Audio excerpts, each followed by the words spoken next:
All right, hello. My name's Jason. I use he, him pronouns. We are playing this game as part of the Gauntlet online gaming community. If you're interested on watching any of our videos or playing with us, check out gauntlet-rpg.com. Tonight we're here to play Mothership from Tuesday Night Games. This is session 3 of 4 of a scenario called The Calling.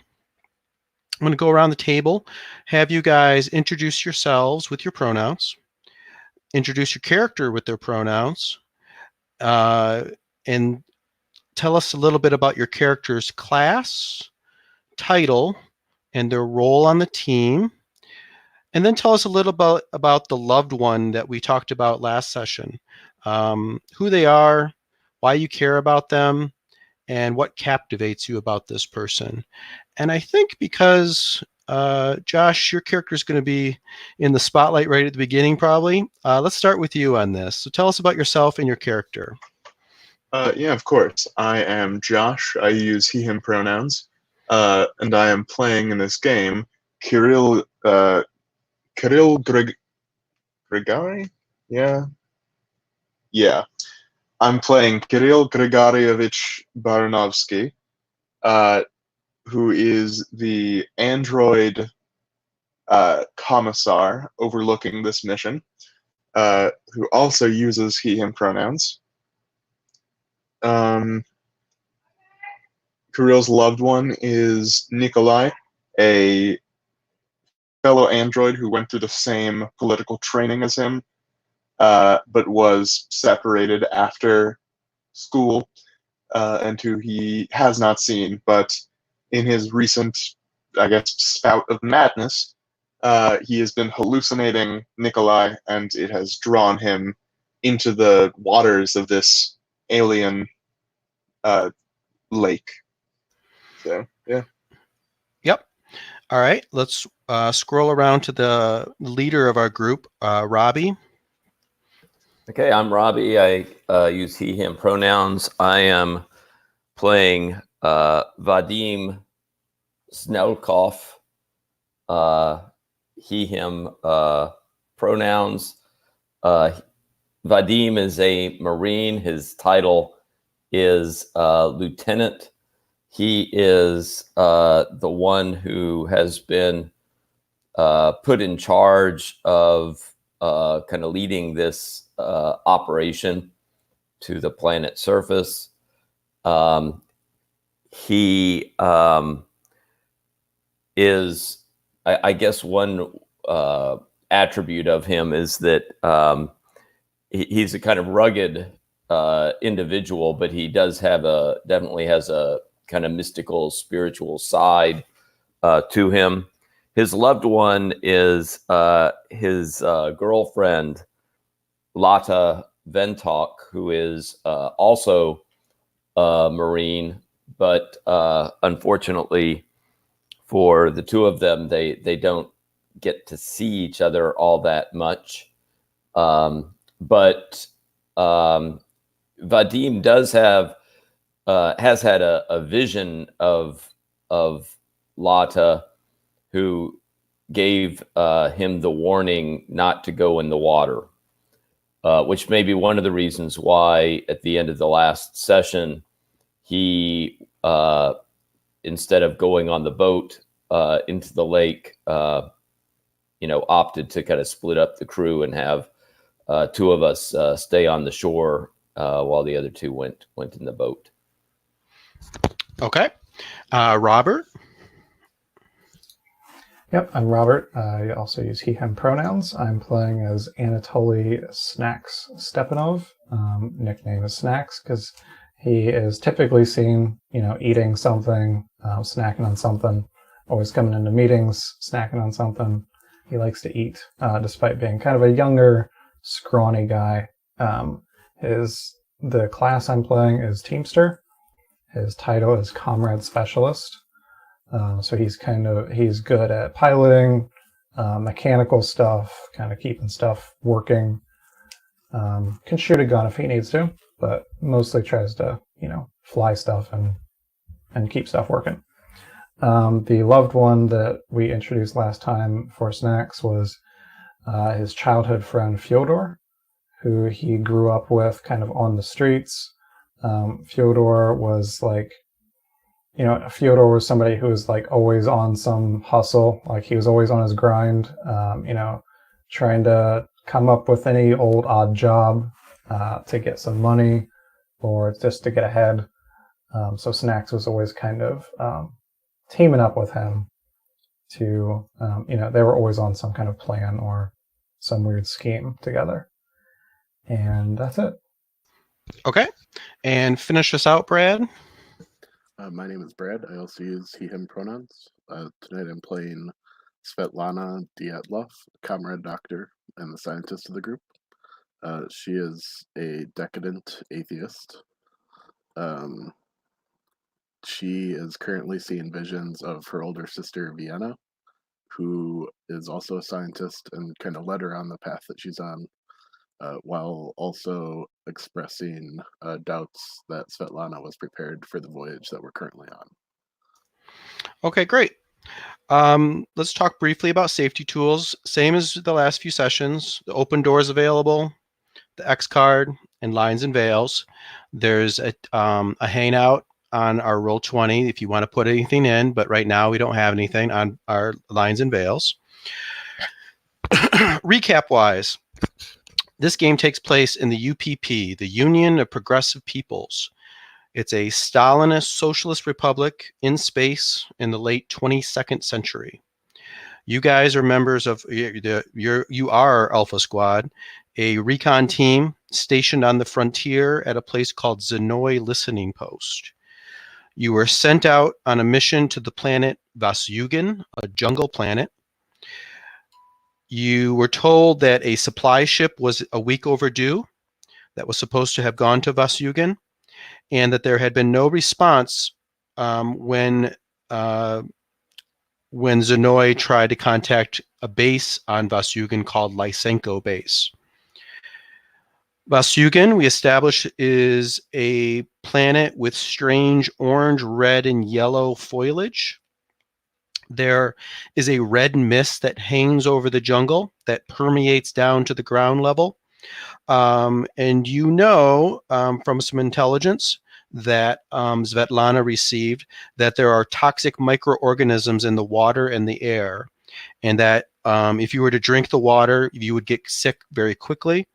But even breathing the air over time is going to make you sick. The best estimate is that after 5 days, you may start to get sick. You guys are currently towards the end of your 4th day. If you do get sick, it's going to be because you're having a profound death of your blood cells. The planet, you've seen lots of flocks of colorful birds flying overhead and sometimes in the undergrowth. Lots of insects, some as big as rats, but nothing has been dangerous or attacked you or anything. Last session, as you wandered through the jungle, you began to dwell on, at first, and eventually start to hear and see these loved ones of yours. Several of you found yourself drawn into the water. I think at first it was it Svetlana was first? I think she's kind of just, no, it was. I think you just wandered into the water and you were pulled out. And then Snacks kind of started crawling into the mud and was pulled out. And then eventually Kirill just dived into a pool and had to be drawn out and attacked Svetlana on the way out. You eventually reached the lake where the supply ship had crashed. You found an abandoned campsite along the side of the lake with a dead pilot. Looked like as though the person had shot themselves. When you arrived there, you each saw these visions of your loved ones sort of in the water. First, they were kind of wading and then kind of swimming about in the water, and you've continued to see that as you've made your way towards the supply ship. As you guys both, or a couple of you guys mentioned, you split the party. 2 of you got into the raft, the little rubber raft that you brought from your crash ship, and that was Svetlana and Kirill, and they were paddling out to the ship. They paddled ahead of Snacks and Vadim that were walking along the shore. Svetlana and Kirill reached the ship. They crawled in through the aft into there was a blast hole in the back of the ship. So you crawled through there into the engine room. You saw that the engines were trashed and flooded, but you did see that there was these power cells there that are still intact. And at our end of our session, Kirill and Svetlana had opened the door leading from the cargo bay into the central area. They'd opened the door from the engine room into the central area into the cargo bay, and they saw these rows and rows of cryo beds with these people in prison kind of jumpsuits kind of setups similar to this guy, and lots of them had burned to death in their tubes or were mangled and killed by the crash. A lot of the tubes were empty and open, and about 10 of the tubes were still intact, still working, with people asleep inside. Let me draw you over to the map of the ship. Da-da.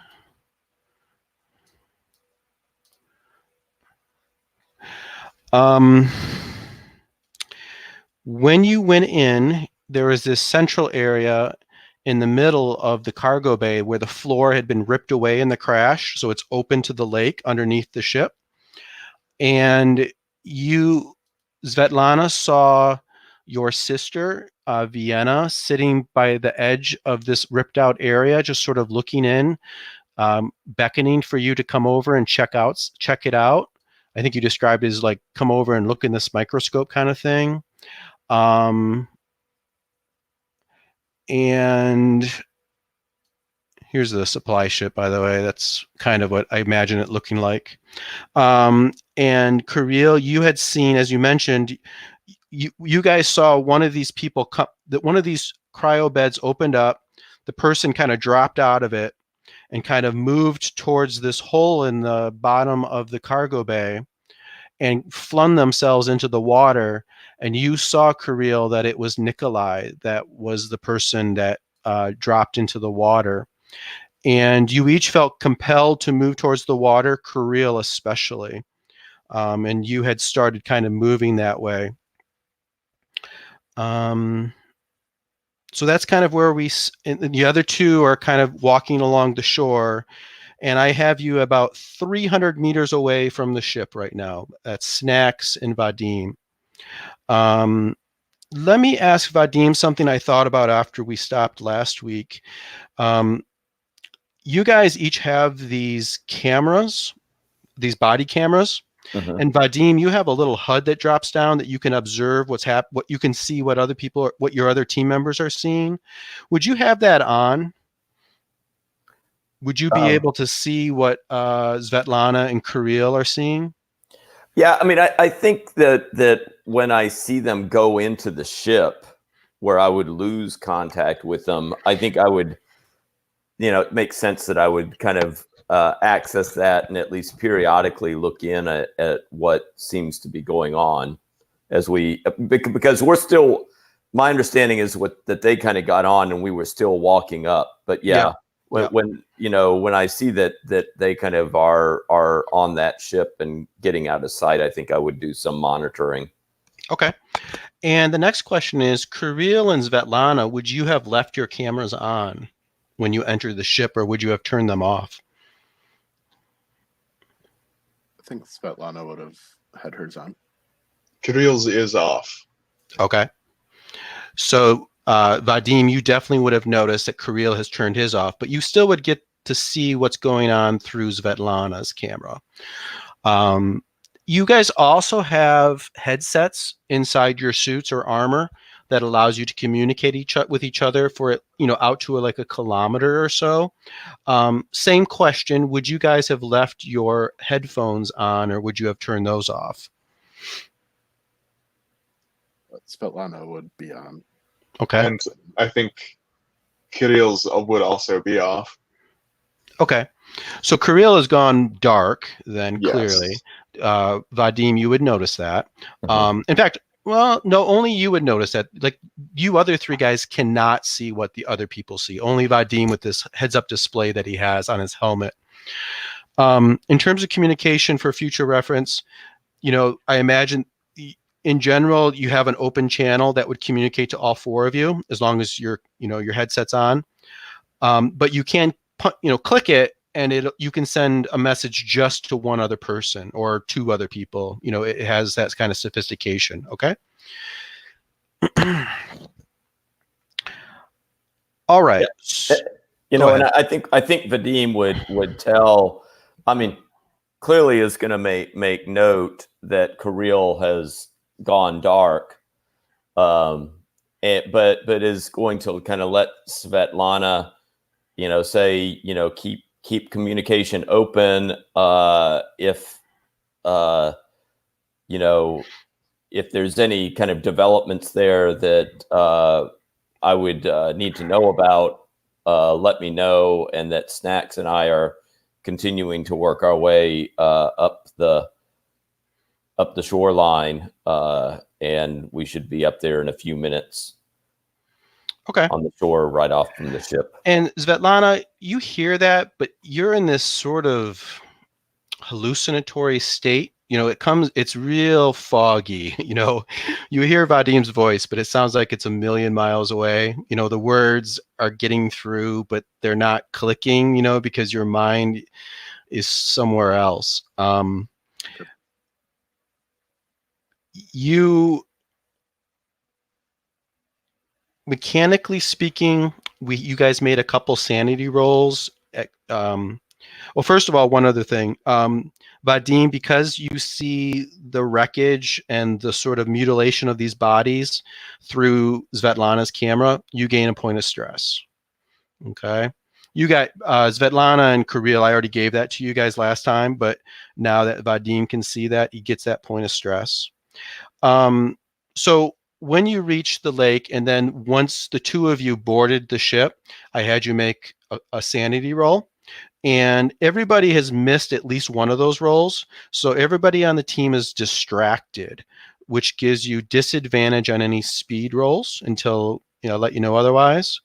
And Kirill, you've now missed both of those rolls, so you're haunted, which means that you have disadvantage on all your rolls. Okay. So Kirill, we said, was moving quite directly towards the hole where Nikolai just fell in.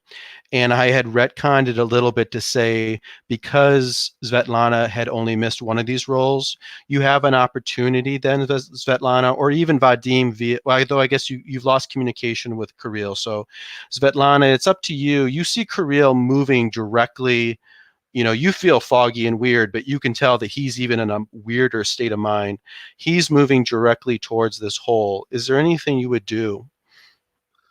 Yeah, Svetlana is kind of moving slowly, I think, towards the hole, and is jarred a little bit to see Kirill move so quickly. And I think she's gonna reach out and try to grab him and keep him from getting in the water if she can. Okay, Kirill, you have voluntary control. You can react. How would you react to this? Yeah, I think Kirill would. I'm willing to say that when Svetlana grabs him, sort of that like physical contact between them snaps him out a little bit of like the fugue he's in. Mm-hmm. Yeah. And you guys look at each other, and you both recognize in each other's eyes that you're both under the influence of something. You guys, it's like you can't snap out of it, but you can tell you're in, like I said, that extremely foggy place, and you're either extremely distracted or even haunted. In your case, Kirill. Okay.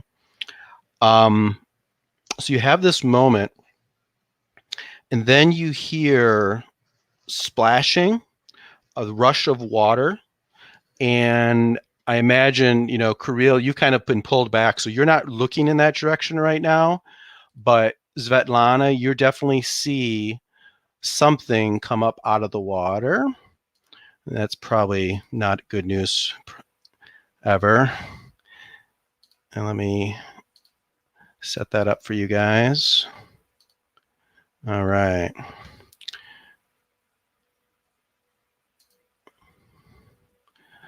As we go through the game, if there's different places and things, I don't know if you guys have already noticed this, but under the people and things tab of the hangout of the handouts, there's I try to give you access to different things as you come across them. So I'm adding one now called Mother Chort.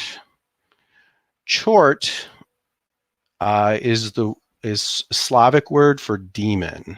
Okay, and it's on your map there. And let me pull it over to a big picture of it. There's that beauty. All right, so this creature kind of rises up out of the hole in the middle of the room. It's some horrific mixture between a crab, a spider, and an ant. It has a plethora of arms of different sizes and shapes extruding from its body. It's sort of a chaotic mixture of a dozen or several dozen of these arms. Most of them end with spikes. Many of these tubes and arms seem to be hollow.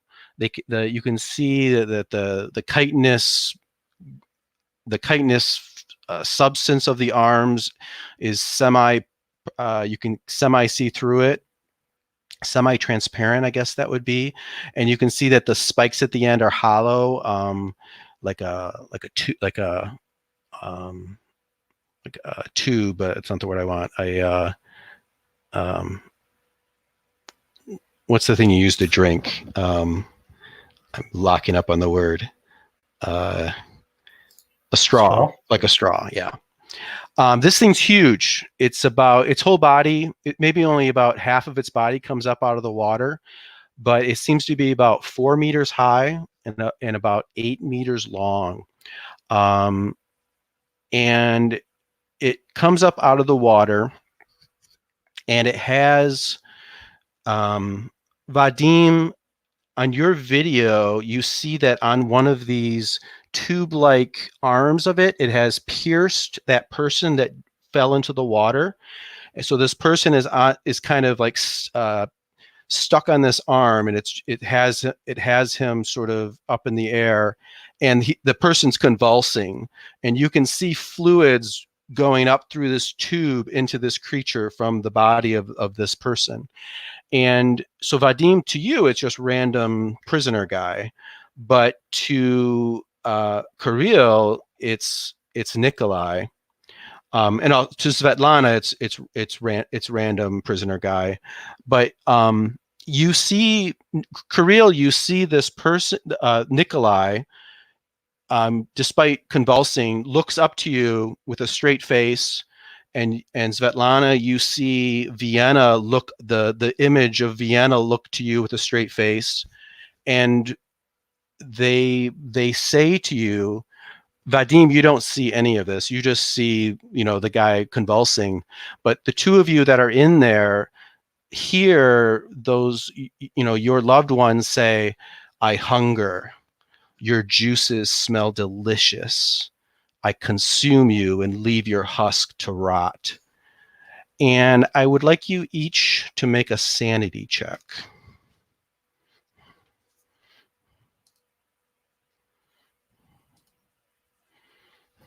Does that include Snacks or no? Because he doesn't. No, Snacks, you have no idea. You're just marching along, hacking away with your Vibachete. You have no idea what's going on. And Vadim, you don't need to make a roll because you don't hear this voice at all, or you don't hear this at all. It's only Kirill and Svetlana. So Kirill, you rolled twice, but it looks like you missed, right? I did. Is that not one of the disadvantaged ones? You're right. You're absolutely right. You do roll at disadvantage. So you failed on the first roll regardless, but that's right. So you gain a stress, and you're going to be stunned for the first round of combat. Okay. Svetlana, you passed yours. So despite how horrific this may seem to you, you keep it together enough to take action on that first round. So let's go ahead and we will jump into combat. I'm going to have everybody roll initiative, even though, like we said, Snacks doesn't really know what's going on, but I think quickly you probably will start to become aware of what's happening. Actually, one couple more rolls before we get into combat. So when you first witness a horrific creature, and this certainly qualifies, you gain stress. So the three of you that see this thing, that would include Vadim, gain 1d10 stress. So just roll a d10. You put /R d10 and just add that stress to your total. Okay. So somewhat appropriately, since Vadim, you're kind of away from this, you don't gain a ton of stress. Brad, however, it hits you pretty hard. So then what I want you to do is when you face something as horrific as this, you have to make an immediate panic check. So this is the first time we've had a panic check. So what you do when you do a panic check, in each, the three of you are going to make this roll. You're going to roll 2d10. If you roll over your current stress, then you're okay. If you roll equal to or under your current stress, then you're going to panic. Then we'll move to the next roll. Okay. So first things first, each of you guys roll 2d10 and compare that to your current stress. In fact, on your character sheet, I think you can click, if I remember correctly, I'm looking at Vadim here. You can click panic check. Do you see that next to resolve on your sheet? If you click that, it should do it automatically for you. All right, so Kirill, you passed yours. And if you pass a panic check, you relieve one stress. So you take away a stress, Kirill. Robbie, you miss yours. Vadim panics. And Svetlana, you also panic. Now, the bad news is, Kirill, you do have to roll at disadvantage. So you're going to have to roll a second time. Oh, no, this doesn't count on that. Never mind. Ignore that. All right. So Kirill passes, relieves the stress. The other two panic. So now we go to the next thing. So now, in the base Mothership rules, you'd roll 2d10 plus your stress on the panic chart, but we're going to do 1d10 on the panic chart, which is kind of a house rule that seems to work better. So what I want you to, each of you that miss, that would be Vadim and Svetlana, I want you to roll 1d10, and you do have to kind of do this and roll 20. You can't just click that button there. So roll 1d10 and add your current stress. Tell me your total. Svetlana's total is 21. 21. And Robbie, what's your total? 11. 11. Okay. There is if you go down on the handouts, there's a panic table. If you click on that, and you might have to kind of zoom in on it or click on it to get a big picture of it, it'll tell you what that means. So for Svetlana, your 21 means you're rattled. You let out a blood-curdling scream. You're disadvantaged on all rolls for 2d10 minutes. Okay? So go ahead and roll 2d10 for me and scribble down, I'll scribble it down also, how many minutes you're going to be at disadvantage on all your rolls. And Vadim, you have a nervous twitch. You gain 2 stress, and the nearest crew member also gains a stress. So Snacks, you don't even know what's going on, but you suddenly see Vadim start to shake and tremble, and it freaks you out. So you gain a point of stress, okay? Everybody with me so far? Okay. And 14 minutes? Okay, so Svetlana, what do they call that? Rattled? Or it was, yeah, rattled. Rattled, 14 minutes, disadvantage, all rolls. All right, so Kirill is definitely holding it together, but Svetlana freaks out and screams. Vadim starts to shake, and now we can move into combat. But who was it that I said was it Svetlana that was freaked out by the creature and missed the first round, or was that Kirill? Yeah, that was Kirill. Okay, all right. So Kirill can't act in this first round, but we're gonna have everybody make a initiative roll. These are speed checks, but whether it's being distracted or haunted or panicked, you're all rolling these at disadvantage. So everybody make a speed check at disadvantage. Vadim, do you have tactics? The skill tactics? Did I give that? I think I gave that one to you, didn't I? Yeah, I do have tactics. So with tactics, you get to add that advantage, that plus 15 to your speed checks when making initiative checks. In addition, you can give that advantage to one other person that you can communicate to. So you, before you roll, do you want to give that plus 15 to Svetlana or to Snacks? Well, I think since Svetlana is really close to the most immediate danger, I would give it to Svetlana. Yeah, that probably makes sense. be most useful. Yep. Okay, so everybody make speed checks at disadvantage, but Vadim and Svetlana, you're rolling at plus 15.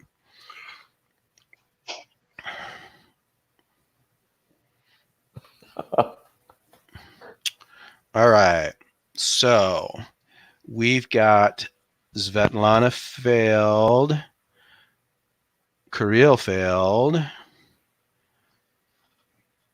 Vadim got a critical failure. I rolled a critical success and then a critical failure. Yeah, that sucks. And Snacks failed also.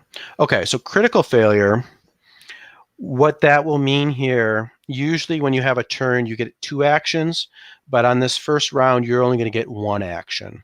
Okay, so keep that in mind when we come to you. So this is going to make it easy for me. In Mothership, initiative is fairly simple. If you succeed, you go before the bad guys. If you fail, you go after the bad guys. So everybody's failed, so the bad guy gets to go first. So I'm going to go back to our map here.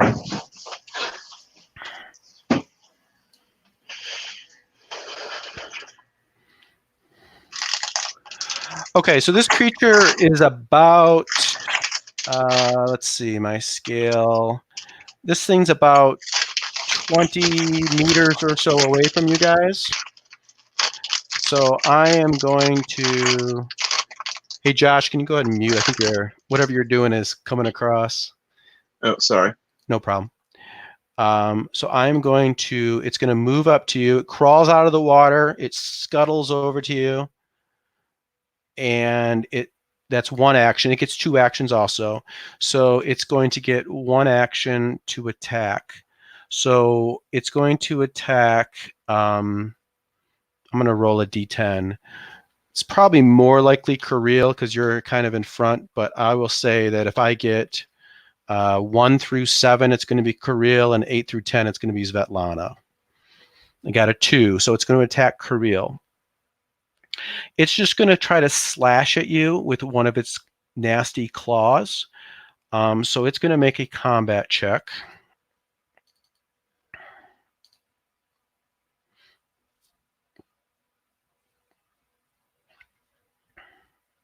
Combat.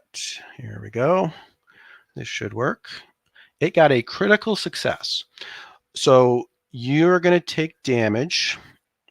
And in addition, you're going to, so you're standing there, you see Svetlana's eyes freak out, you start to turn, you see this, you see it come at you, It slashes at you with one of its claws. It's going to cause some damage.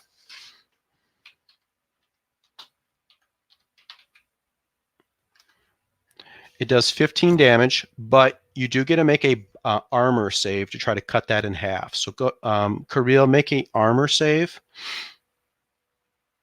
This is not at disadvantage. Okay, so you do gain a point of stress and you fail your armor save.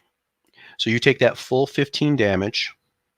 And in addition, because of the critical success, I'm going to say that it gets you a real nasty cut that's going to rip through your hazard suit.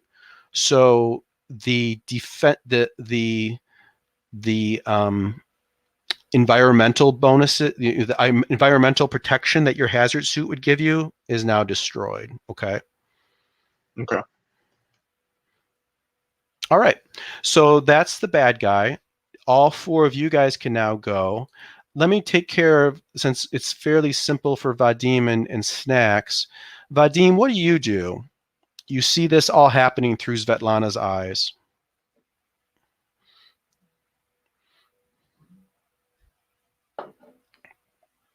I just have one action, right? Because I had the That's right. there. And you can say something as sort of a free action. There is on the sheet, on the handouts, there's a list of actions. So you can click on that too. It'll tell you all the different actions. The only thing to add to that is aiming is an action, which I would add to that list if I could. But just remember that you can also aim, but you don't see it. You don't see it with your eyes. You see it through the camera, right? Mm-hmm.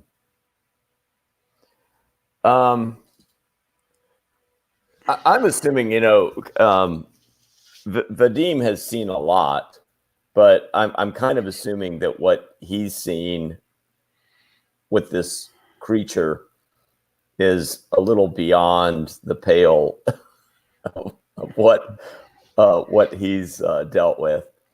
Definitely. Like this universe, the sort of assumption is that you've seen alien plants and small animals, fauna kind of stuff, but actual sentient, hostile life forms like this is way beyond anything you've ever experienced. Well, or even heard about.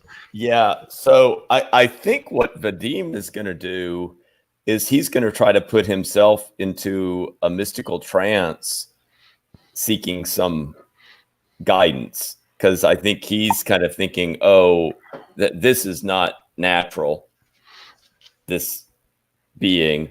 Okay. And I'm going to try to, get myself into some type of trance state as quickly as I can, using my mysticism. Okay. To get some type of guidance. So let's make what did I have you do before? Intellect. And I think that would probably be the right, let me see, would any of the other skills be better fit? No, I don't think so. So what I want you to do is I want you to make a intellect check with your mysticism. So click that. I think it's a plus 15. Is that what it is? Right. All right. Let's see. Okay. So you do that, but you're too distracted. You can't focus. You just can't get to that place. Plus you're rushing, everything. When you've done this in the past, it's always this in a quiet place over a period of time. This is none of those things, right? So no, you fail in that. Snacks, let's go to you. So you see Vadim, trembling and then trying, what would Snacks see from outside of what you're doing, Vadim? I think he would see him kneeling and probably trying to close his eyes and kind of concentrate, and probably a little low-pitched hum that Vadim would be making as he kind of uses that to try to get himself into a state. Okay. So Snacks, you got 2 actions. What would you like to do? I guess my priority would be getting closer to the ship. So I guess really just movement, trying to hack my way through to get as close to the ship as possible. Okay. So you kind of put one and one together, and you're like, "Oh shit, I got to get to the ship." So how movement works in this? Each movement action, you move half. You move half your speed in meters. So you're using both your actions to move. So you'll move your speed. What is your speed, Snacks? 41. 41. So I'll just keep kind of a running total. So you hack along. You're going to go from 300 meters to 259 meters from this thing, or from the ship. So you're still on the shore. Probably the last 30 meters or so was be wading out into the water, but you've got a ways to do that. So you start hauling that way. Let's move inside now. So Svetlana and Kirill, it's up to you guys. Who wants to go first?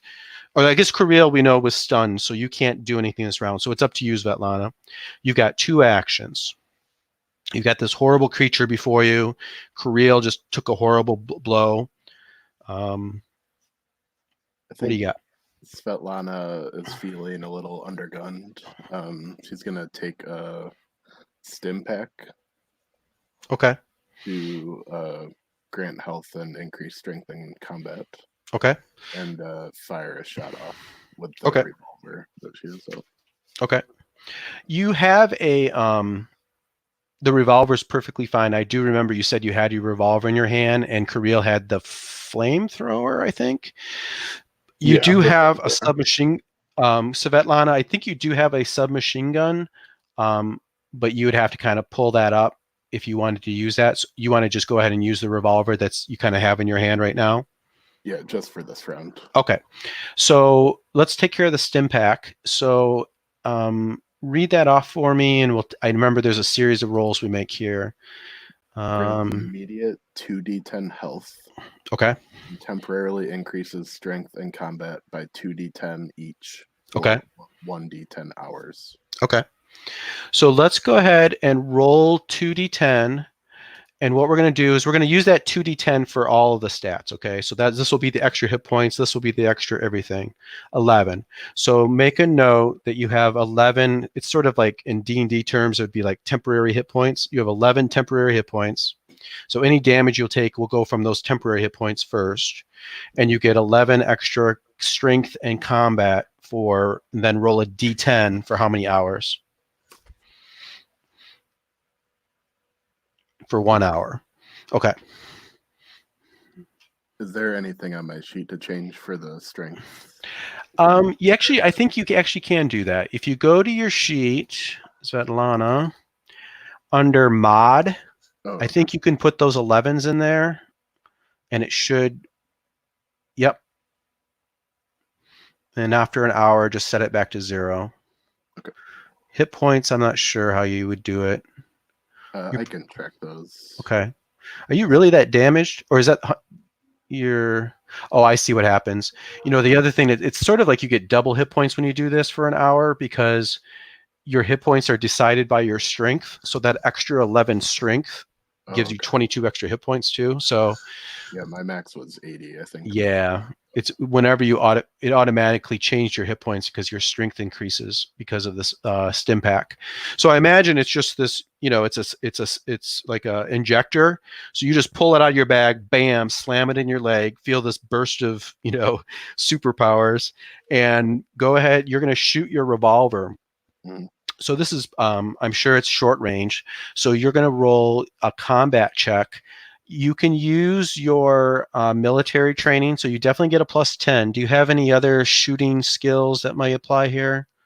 Doesn't look like it. Okay, so roll on that. You're going to roll twice though, because you have to roll at disadvantage. So you're going to click combat twice on the +10 button. 1 failure, 1 success. Okay, so you miss. You use an ammo, and you miss, and you're shot. And that's the end of the first round. Anybody have questions about combat? Our first, jump in here. You kind of getting it? Okay. Then we just roll back over.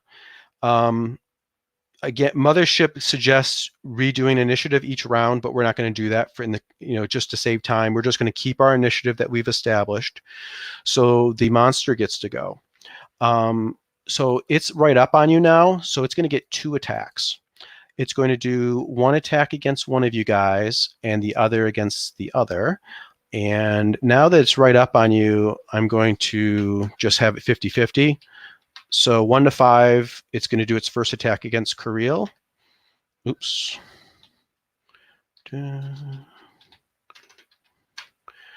So it's going to do its first attack against Svetlana.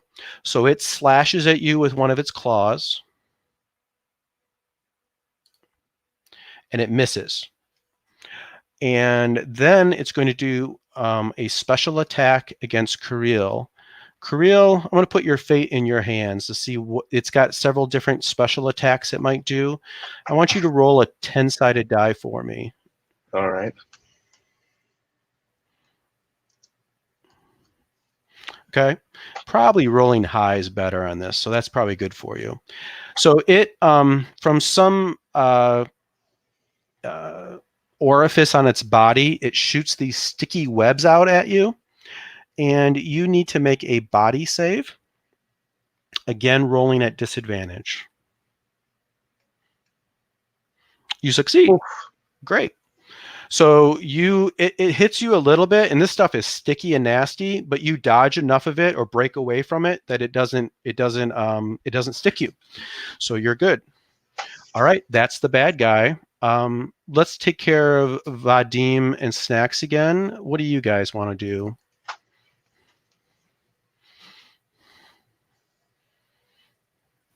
Let's do the same order. Vadim, what do you got? Okay. Now, in terms of the initiative roll, will I still be at the critical failure? No, you get 2 actions now. Just that first round, you only got 1 action. Yeah. This does not look good. I think, Vadim not being able to get his concentration. I think he's just going to take off after Snacks and try to kind of work his way up. What's your speed, Vadim? I think it is a 27. 27? Okay, yeah. So you cover 27 meters. You're at 273 meters. Snacks, what do you want to do? So is the path we're going, like just running toward the ship from the coastline, is that the quickest way to get there, or is there any way we could get there quicker?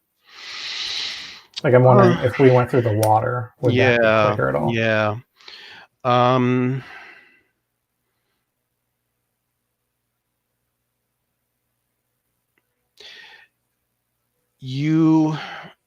say this.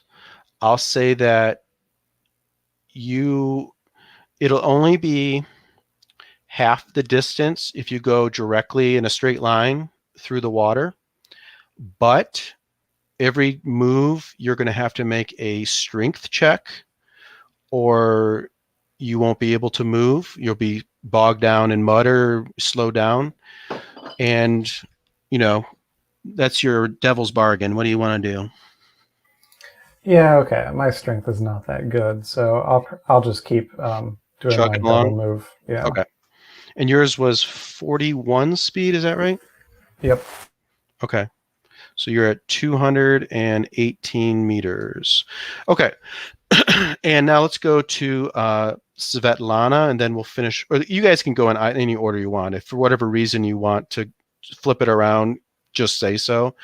But just for keep it moving, I'll assume we'll go to Svetlana next, and then Kirill. Kirill, do you want to try your flamethrower first? You want to do your flamethrower first or something? Okay. Could I start with? Sure. How far is the raft from us where we are standing? You guys have the map on your screen, right? Yeah. So the raft is right out here. So you would go back through the door you came in. You would go about 15 meters or so out the hole, and the raft would be right there. Okay. In that case, Kirill is going to move. Okay. So speaking is a free action in D&D terms, right? Sure. Okay. Kirill looks at Svetlana, and he goes, "Turn off your camera." He goes, "Turn off your camera and run." And then after saying that, he's going to fire his flamethrower at the short. What is it? Yep. At the short, and we'll see how that goes, and that'll be step 1 of the action. Okay. So you're going to roll your combat at disadvantage. And you're going to roll, unless you have a better skill, you're going to use your military training to roll in the +10. I do have firearms. Okay, so you can use that instead. So that takes you to what, +15? Yeah. So you're going to click that twice and take the worst result. Alternatively, you already rolled, so I'll say this for the future. Oh no, you didn't roll That's yet. the body save. Yeah. Alternatively, you can use one of your actions to aim, and that would give you advantage. So that would take out the disadvantage. You would just roll once. Do you follow what I'm saying? I do. I'm not going to do that. You want to run. So, okay. So go ahead and roll the disadvantage then on combat at +15. You hit. Great. Okay. So now, if you go to the rule summary. Yeah, I believe the short has to make a body save. Okay, or be on fire. Yeah, or be on fire and take 1d10 damage per turn. Right. And that damage, it's underlined. So that means it's 1d10 times 10. So that's a lot of damage. And the flamethrower is also 2d10 times 10. Exactly. So you're going to roll just your straight up damage first at 2d10. So roll 2d10, and then we'll multiply it by 10. So that is 80 damage. So you do 80 damage. That's a heavy blow. So this blast of flame at point blank range shoots out, hits this thing. It lets out some chittering scream, some horrific thing that not only you have an audit, you can hear it, through your ears, but you also hear it in your brain. Again, it says something like, I will bleed you. I will suck you dry for that. And it takes a lot of damage. Let me scribble that down. Okay.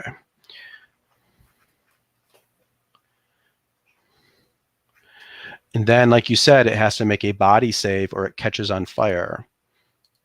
Yes. So I am going to do that.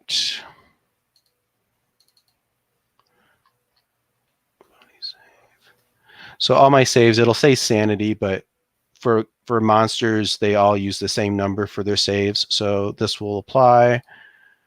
It gets a critical success. So it is not on fire.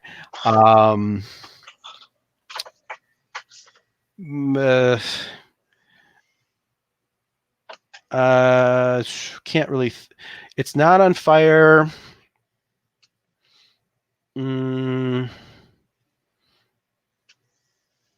Yeah, and one of its arms is going to reach out and bash away your flamethrower. So your flamethrower is going to be, you have to make a strength check or it's going to get knocked out of your arms. So this is a strength check at disadvantage. Okay, so your flamethrower, the critical success allows it to reach out and knock it away. So it knocks your flamethrower. It goes, it hits the ground, not too far from you, but it would take an action to pick it back up. So your flamethrower lands over here somewhere. Okay. So for the second half of my action, I am going to, Kirill ducks back into the engine room as close as he can get to the raft as he can, Okay. which Perfect. is Yeah, like I think 13 meters. what's your speed?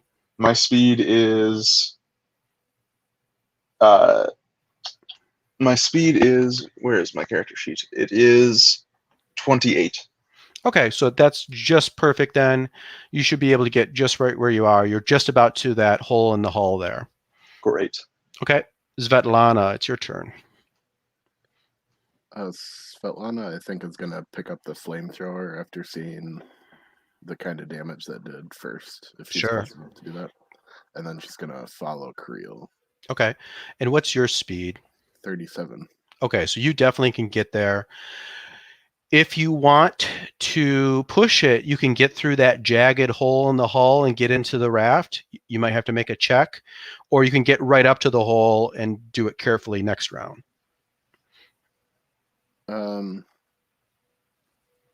I will just walk up to the hole and not get in the raft yet.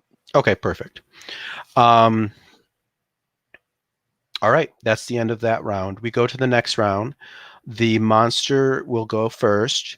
The hole, it moves up to this hole and starts to sort of, it brings like 8 arms on each side and starts to kind of like pull the metal to widen the opening because it's too big to get through as it is.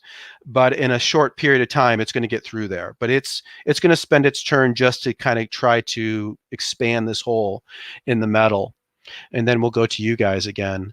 Unless you guys want to do it in different order, Vadim and Snacks, what would you like to do?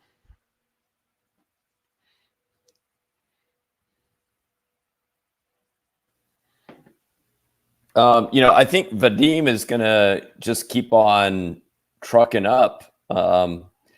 I think Vadim will, just through his comm, will say to the people on the ship, if you see any explosives or anything that are close by,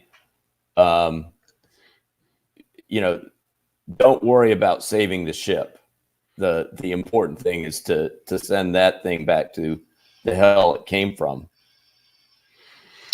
And the camera would then zoom in on these power cells that are sitting there with a green light throbbing, and with a knob and a very conspicuous red button sitting next to it. Snacks, you want to keep running, or did you want to do something different? Yeah, I'm just going to keep running. Keep on moving. Okay. So Snacks, you're just about halfway there. That's the good news. And let's go to the guys inside now. So you're both huddled by this hole in the hull. The creature is 10, 12 meters back behind you, pulling its way through this hole, through the doorway that it's expanding very quickly. What do you guys want to do? Svetlana, I think, is going to look to Creel to see if he's moving to the boat right away, if he has something in mind. So Creel he did not hear Vadim. You said, Lana, you're the only, you and Snacks would have been the only ones that would have heard this because Creel had turned off his headset. Creel did not hear Vadim, but Creel is also under direct orders to destroy the supply ship. Yep. So his intent was heading there anyway. Okay.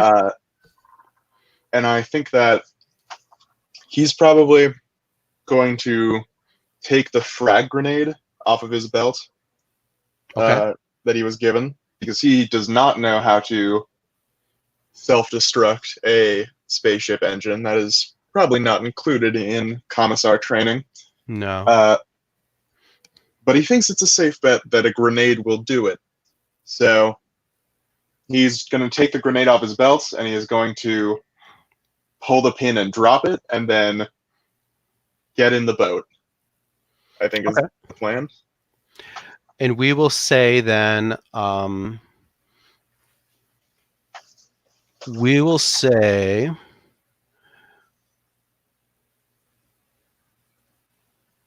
We'll say it usually would explode next round we'll say the end of next round, but if you want to try, you could maybe like jury rig it to explode a little bit longer if you want more of an opportunity to get away. Maybe you can set it up against the wall and like push it over just as you jump into the boat or something, something dramatic like that. Or maybe there's some sort of mechanical setting you can put on the grenade, these Soviet grenades that does this. Do you want to try that? It would require a roll. If you got a critical failure, it could be very bad. Or do you just want to give yourself one round to get out of here? The rest of this round and then all of next round. I think that one round, I'm just going to have to trust one round. Okay. So he throws this grenade over there and then jumps in the boat. Svetlana's going to jump in the boat behind him and maybe try to push off from paddle the ship, or sure. Yeah, start to get us. Yeah, maybe like grab the oar and just shove off against the. Yep. So what I'm going to have you do then, Svetlana, since you're trying to get some distance, I'm going to have you're only going to get a few meters unless you can make a strength check for me. So make a strength check at disadvantage to try to get more distance. Okay, so you're only going to get, what is your strength, by the way? 51, is that right? With the mod, yeah. Okay, so yeah, you're all jacked up. So you still managed to get a quarter of that, which would be 13 meters, because we're round down. So you're 13 meters away from the boat now, the two of you. All right. So Vadim, you see through your camera the grenade thrown over there in response to your order, or Kirill did it on his own. So you're not sure why he did it because he's gone dark, and they've jumped in the boat and they started to paddle, or Svetlana started paddling madly away from the boat. What do you want to do, you and Snacks? Oh, and this thing pulls its way out of the water, or out through the hole into the engine room, and now it's up to this hole and it's doing the same, trying to rip this jagged hole open behind you guys. So that, yeah, it's now your turn. The four of you can go in any order you want. Like I said, unless you want to do it otherwise, let's start with Vadim and Snacks. I got a question. Like, in terms of where I am right now, I mean, if this thing were to make it out of the ship, would my, I think I have a pulse rifle. Uh-huh. I mean, would I estimate that it's in range? Well, let's take a look. So if you look on the rule summary towards the front, if we look under pulse rifle, it has short, medium, and long range, S, M, and L. Mm-hmm. And we see for long range, it says 300 meters. So the maximum range for this thing is 300 meters. You are 246 meters right now. So you got a long range shot at it as you stand. And I think with my armament, that would be the one that would go the farthest, probably. Yeah, let's see. There's a thing called a smart gun or a laser cutter, but I don't think you guys have any of those. Yep, that's the longest range weapon you guys have in your team. In fact, it's probably the only weapon that can reach it from where you and Snacks are. Yeah, I mean, I think what I will do is, so I've seen them exit, and they're on the boat. I know that there's this other thing in there.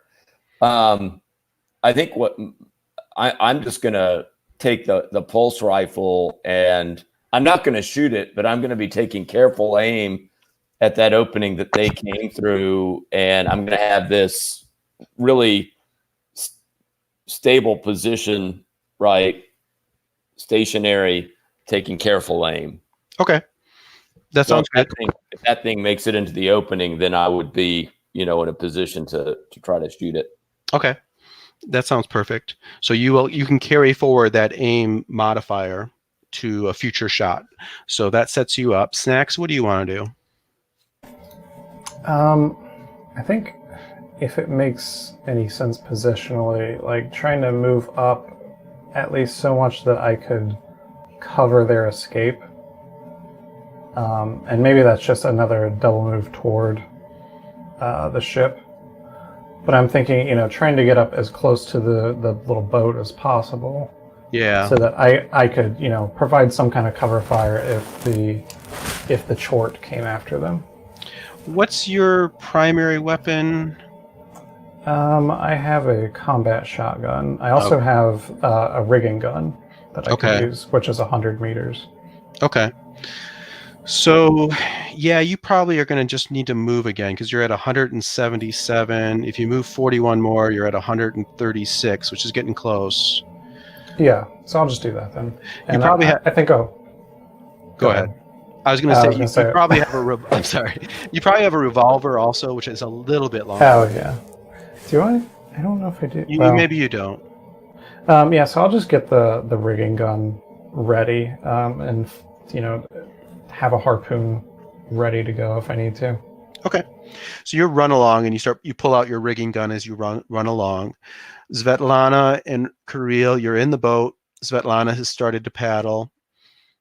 You guys want to keep paddling, or was something else you wanted to do? I think we still need to get a little farther away. The frag grenade has a 20-meter radius. Is that right? Yeah, but that's not going to be the problem. But yeah, I think the ship is our bigger concern. Yeah. I think we just gotta paddle like crazy. Yeah. Okay, so what we're going to Kirill do would also like to rip off Svetlana's body cam if that is possible. Okay. So you rip off her camera off her shoulder, and you start paddling. What I'm going to do is one of you is going to make a roll for how far you guys get in your paddling. Probably Svetlana right now at least has the highest strength, right? What's your strength right now, Kirill? Yeah, mine is 30. Yeah. So, Kirill, you're going to be assisting Svetlana, so that's going to give her advantage, but she has disadvantage because of the panic. Did you have a disadvantage because of panic? I can't remember. I got rattled when we first saw it. Oh, yeah, that was you were disadvantaged on everything, right, for 20 minutes or something. So, yeah, you're at disadvantage, but then his assistance will give you advantage. So you're making a straight-up strength roll to see how far you can get with your paddling. Okay? And you succeeded. Great. So you're going to make 51 meters total, taking your two actions together. So you end up 64 meters away when the ship explodes.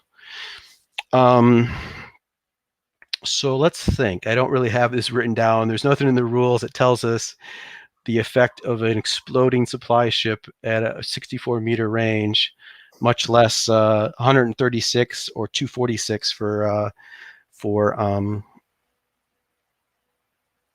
Vadim, farthest away. I'll say Vadim, you're safe. I think that's probably far enough away that this ship's not going to destroy you.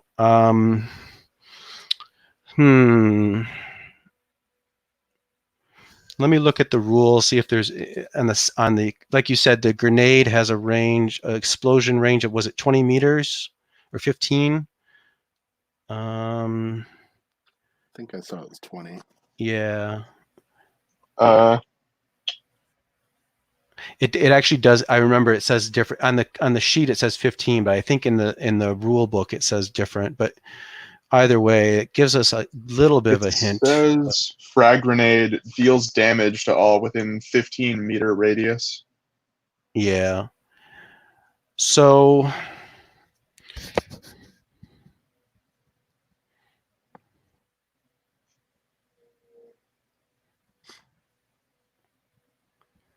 I think what we're going to do, and a frag grenade does 1d10 underlined. So I'm going to say that since you did make pretty good distance, you guys are going to take 1d10 underline. So you're going to take 10 to 100 damage, the two of you that are in the raft, but you're going to make armor saves with advantage, okay? And the influence of the creature ends.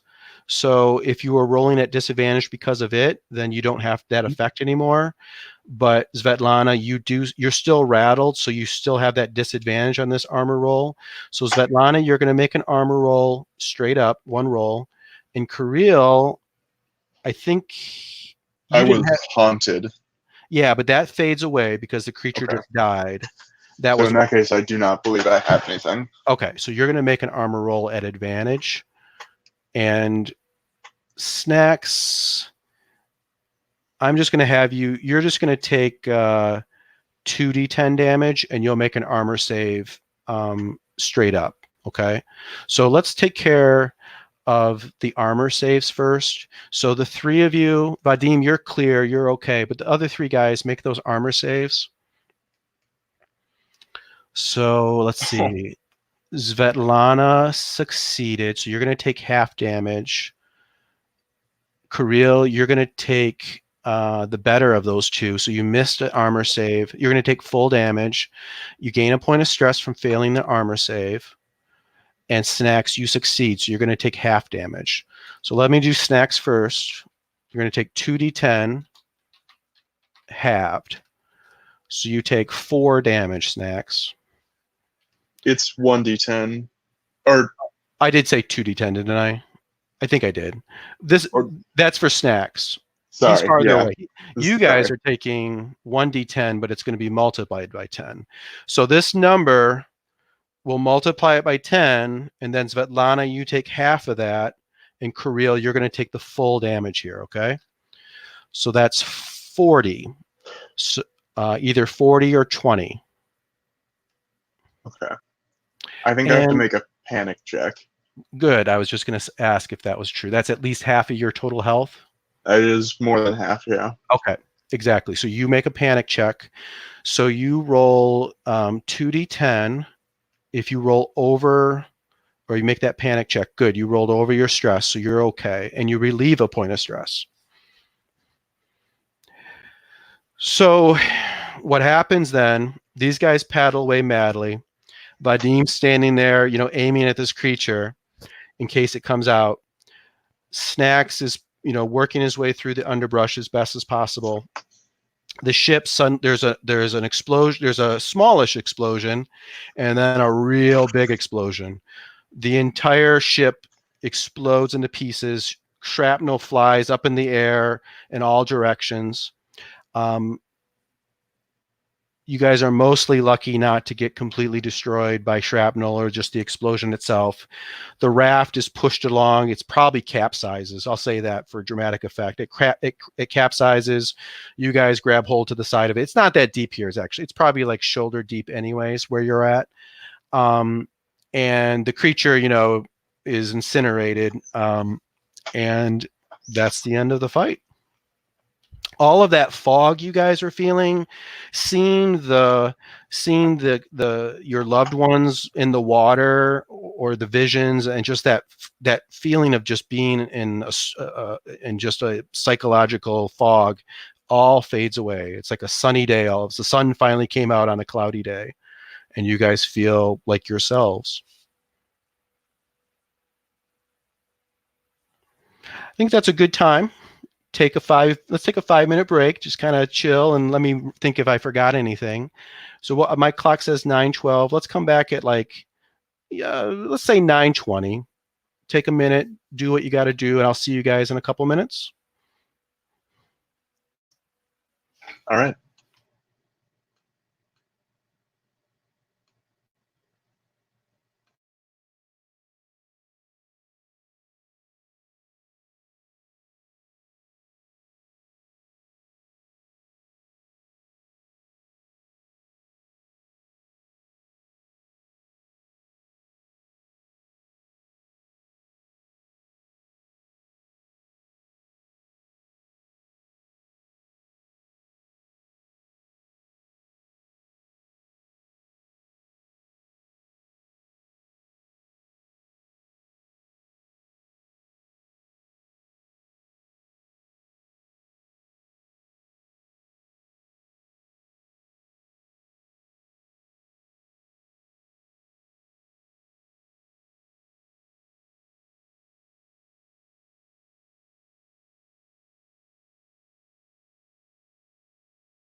Oh, it looks like we lost Robbie. Huh.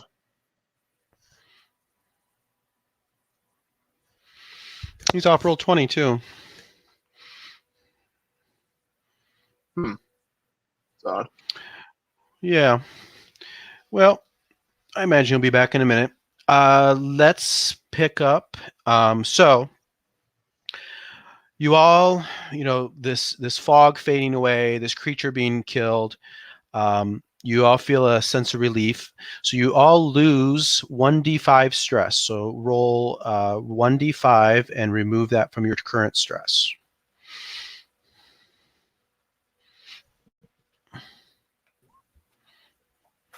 Hey, Robbie. No. I just told these guys you guys feel a sense of relief at this fog fading away and the creature being killed. So you actually lose 1d5 stress. So roll 1d5 and remove that from your stress.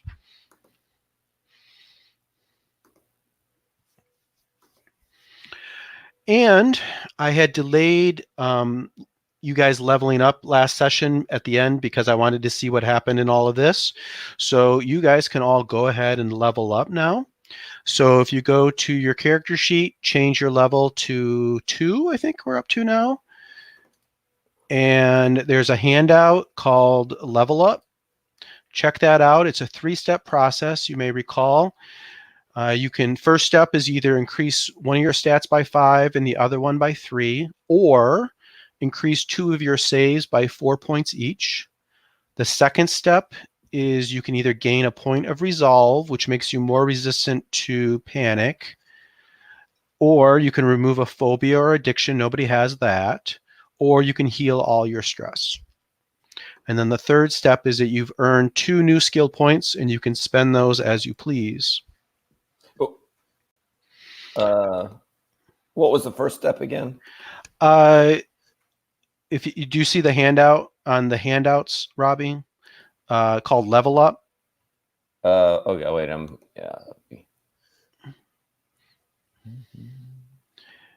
yeah, here it is. Okay. The first step is improve 1 stat by 5 and another by 3, or improve 2 of your saves by 4 each. Okay. Go ahead and spend a few minutes, do that. When you're done and you're ready to continue, why don't you just type chat or okay, ready to go, or something like that in the StreamYard chat, and I'll know when we can go on to the next thing. Can you remind me what resolve is for? What resolve does, when we roll those panic checks, the first roll was to see whether you panicked or not. And then when you actually did panic and you rolled on that chart where somebody got rattled and somebody else got shaken or whatever, on that second chart, you would subtract your resolve from your total. So it means that when you do panic, you don't panic quite as bad. It probably, I don't know if Robbie or Brad had that when they made their checks, but it probably automatically, no, it probably didn't. Let me go back and see if it would have changed anything. Vadim, did you have any resolve? You have no resolve, so it's a non-factor on your roll. And then Svetlana, did you have any resolve? No. But if you had, it would have reduced your total. I think Svetlana's total was 11, so maybe it would have cut it down to 10. And Vadim rolled 21, which probably wouldn't have mattered either, but that's how that works.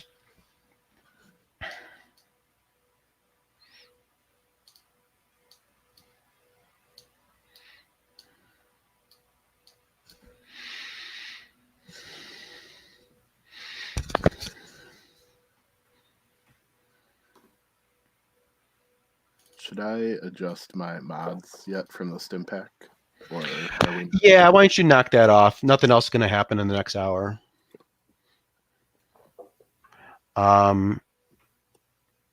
What was the other thing that was timed? The rattling goes 22 minutes, I think it was. Was it you, Vadim, that had that?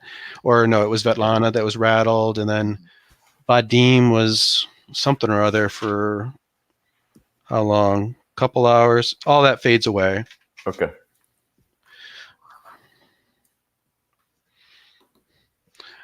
So Korea, looks like you raised a couple saves. You took hydroponics. And Yeah. you're saving a point. Did you take resolve? Looks like you took resolve. I did, yeah. Strong-willed commissar. And Svetlana, did you raise? Looks like you raised some saves too. Yep. Yeah, you guys got a lot of saves in the last couple hours. Did you buy some new skills? I took genetics. Yeah, that's a good one. Yep. And you reduced your stress Yep. to 0. Yep.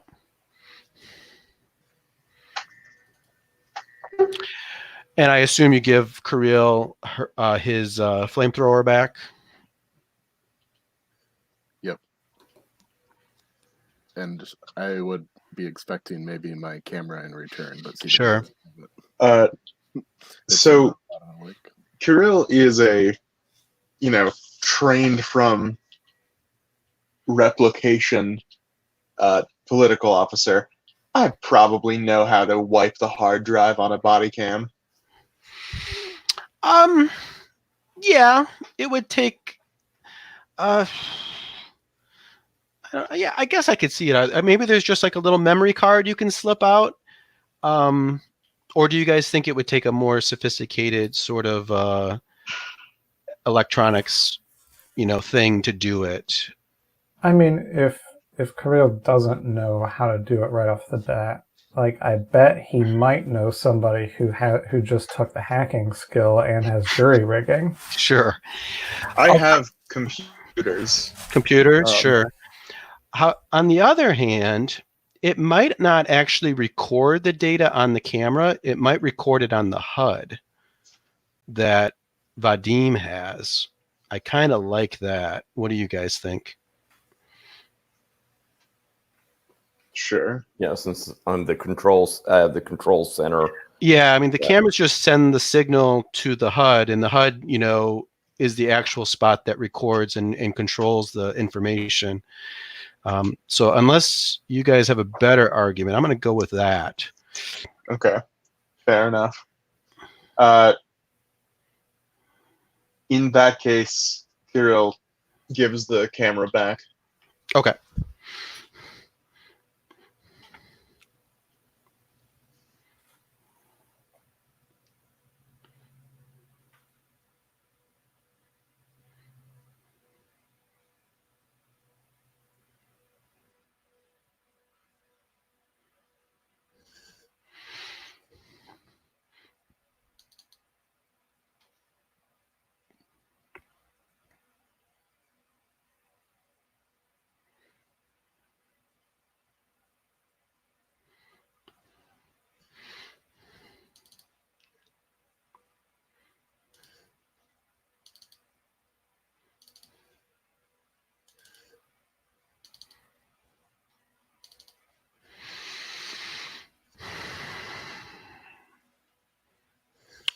Let's see. Snacks, what did you do?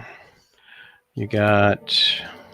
Yeah, I raised intellect and combat. I took resolve, and I got the hacking skill. Okay. Vadim, you just about there? Yeah.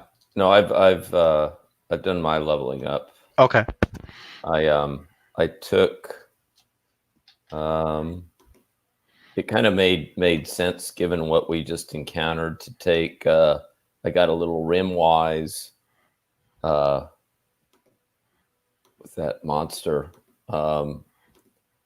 and also took the mechanical repair.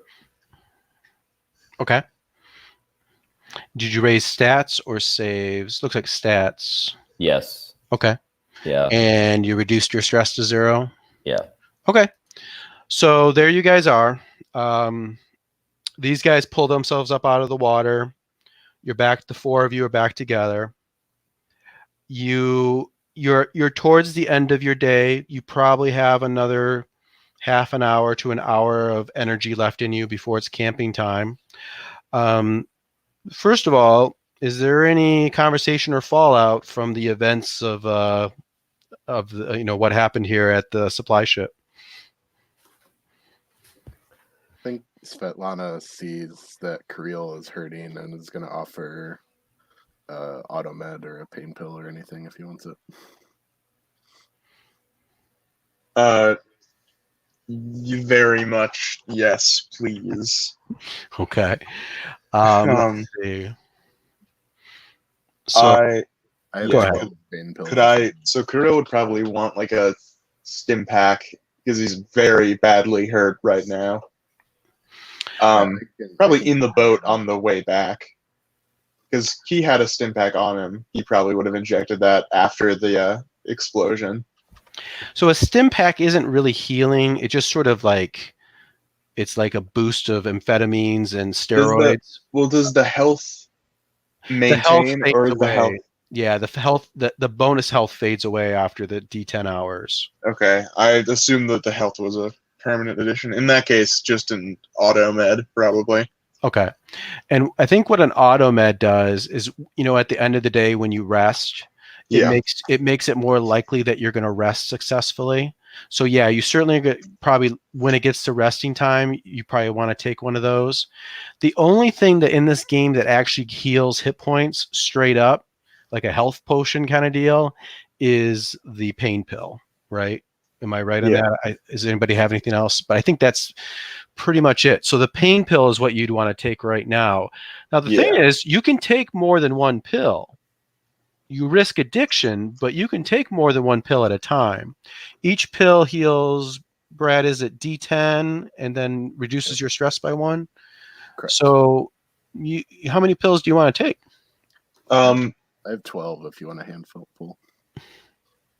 Yeah, I think, let's say 2.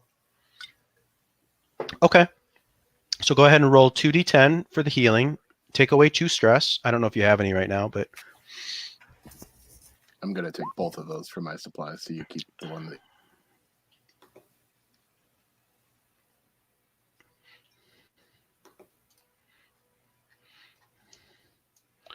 Okay, so I'm now back up to 21. okay. Something. And you took 2 pain pills. Kirill took 2 pain pills. Now, while they're doing that, attending to the wounds, I think Vadim is going to pull Snacks aside and kind of let Snacks know that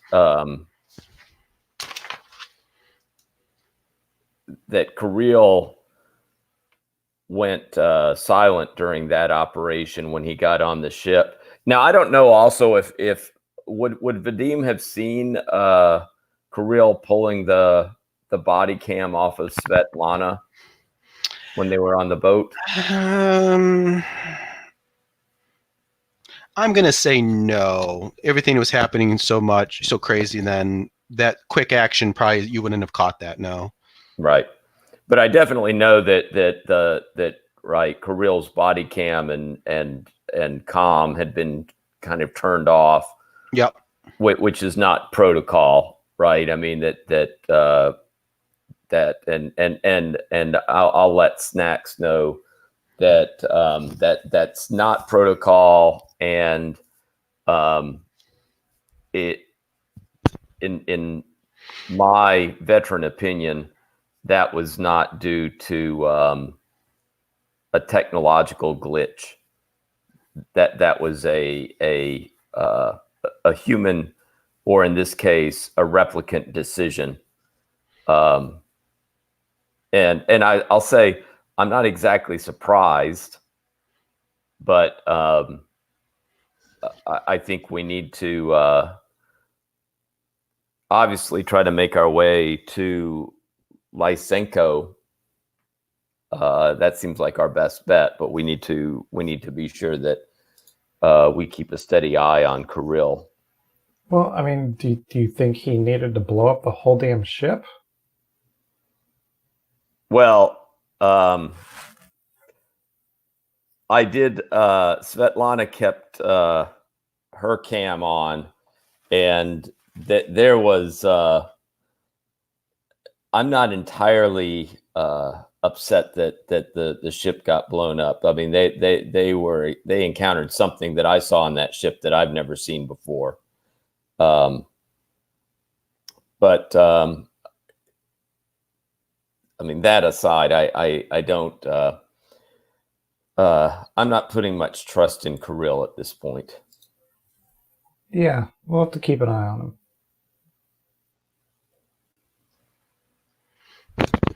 Okay.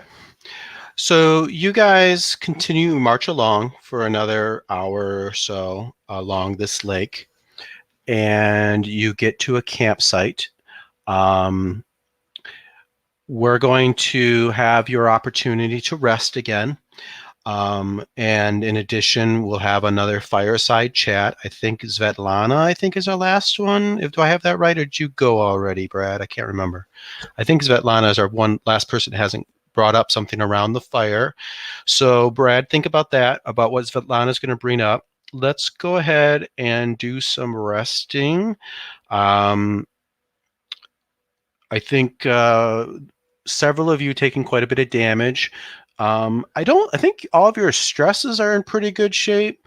So I don't know if I'll leave it to you guys to ask if you want someone to use the psychology or the theology to help you relieve stress. But otherwise, I'll leave that to you guys.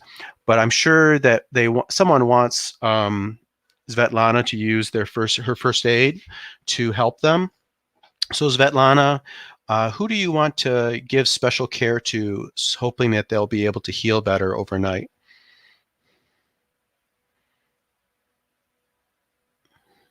I think you're muted. All right, I think Creel is still the weakest. Yeah. Health-wise, so I think she'd try to help him again. Okay, so you hunker down and start to heal Creel, or put some bandages and whatnot. It's probably got some shrapnel stuck in his body and some burns. So you do your best to care for that. So let's go ahead and make our rolls. First of all, is anybody going to try to reduce their stress or not? I don't know if anybody even has any stress anymore, or if they do, not much. Yeah, I've only got 3. So. Okay. So I'll leave it to you. If you want to make the fear save to reduce your stress, go ahead. Otherwise, we'll make body saves to reduce to increase your health. So if you got first aid, that would be Kirill. You're gonna make a body save at advantage. Everyone else is going to roll straight up. Oh, if you want to, and this is where you would want to take an auto med too, if you want to increase your chances to heal. Well, and I also have first aid as a skill. Okay. You want to slap that on? I think Svetlana's hurt pretty bad too, isn't she? Pretty good. Yeah, she's injured for sure. Yeah, so I could try the first aid for Svetlana. Snacks is a little injured, and Vadim, you're feeling good. Yeah. Okay. So Svetlana and Kirill are going to roll at advantage on their body saves. I was going to say something else. The automed. Oh, yeah. If you want to take the automed, this would be the time to take one of those. Is it add plus 10 on your chance? Is that what it does? Yeah. Okay. I would like to do that. Yeah, okay. Svetlana will take one too. Okay. So that is.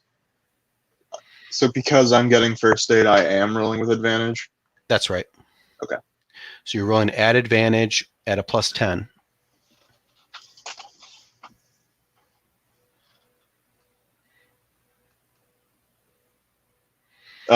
These are both without a plus 10, but they are also both failures anyway. Yeah. So I do not heal. Yeah. So not healing stresses you out, so you gain a point of stress when you wake up in the morning. And Svetlana, you do succeed. You succeed by 8 points, so you heal 8 damage.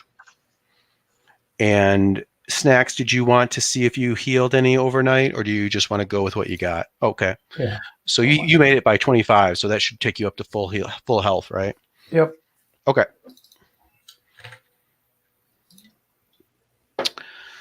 So here you are camped along the lake, making your way to Lysenko Station. And Svetlana, what do you bring up around the fire? The mother chort.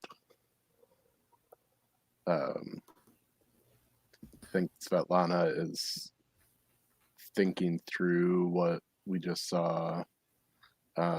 Scientifically, it looked like that mother chort was taking the liquids from the living things. So she's maybe just going to just kind of read off the checklist of all the things that we know, and admit to the group that she's never seen anything like this, and she's just kind of fishing for any clues or experience that anybody might have.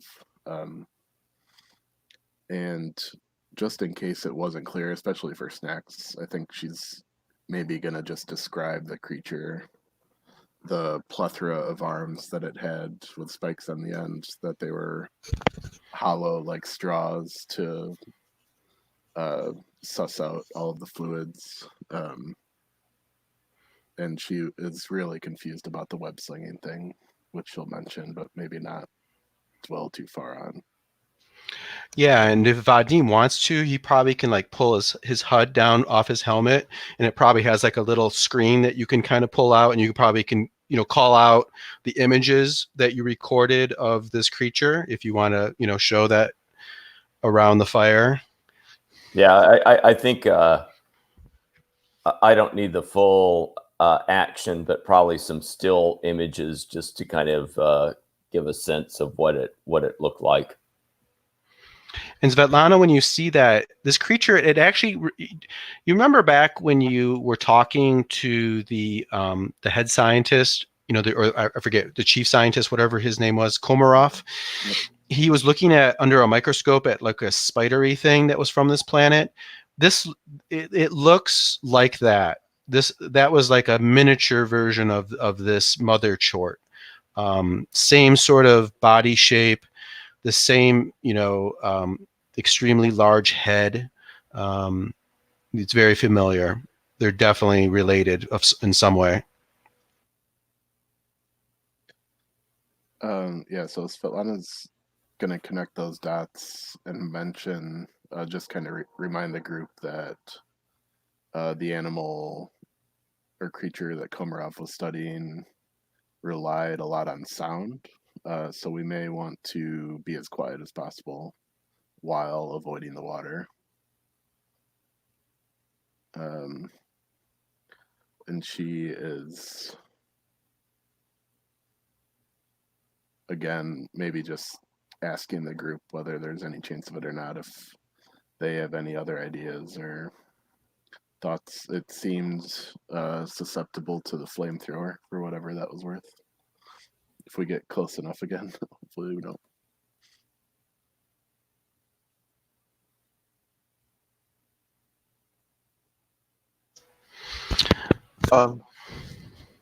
I think that after everything has sort of been said, Kirill probably looks at Vadim and says to him, "Give me the HUD."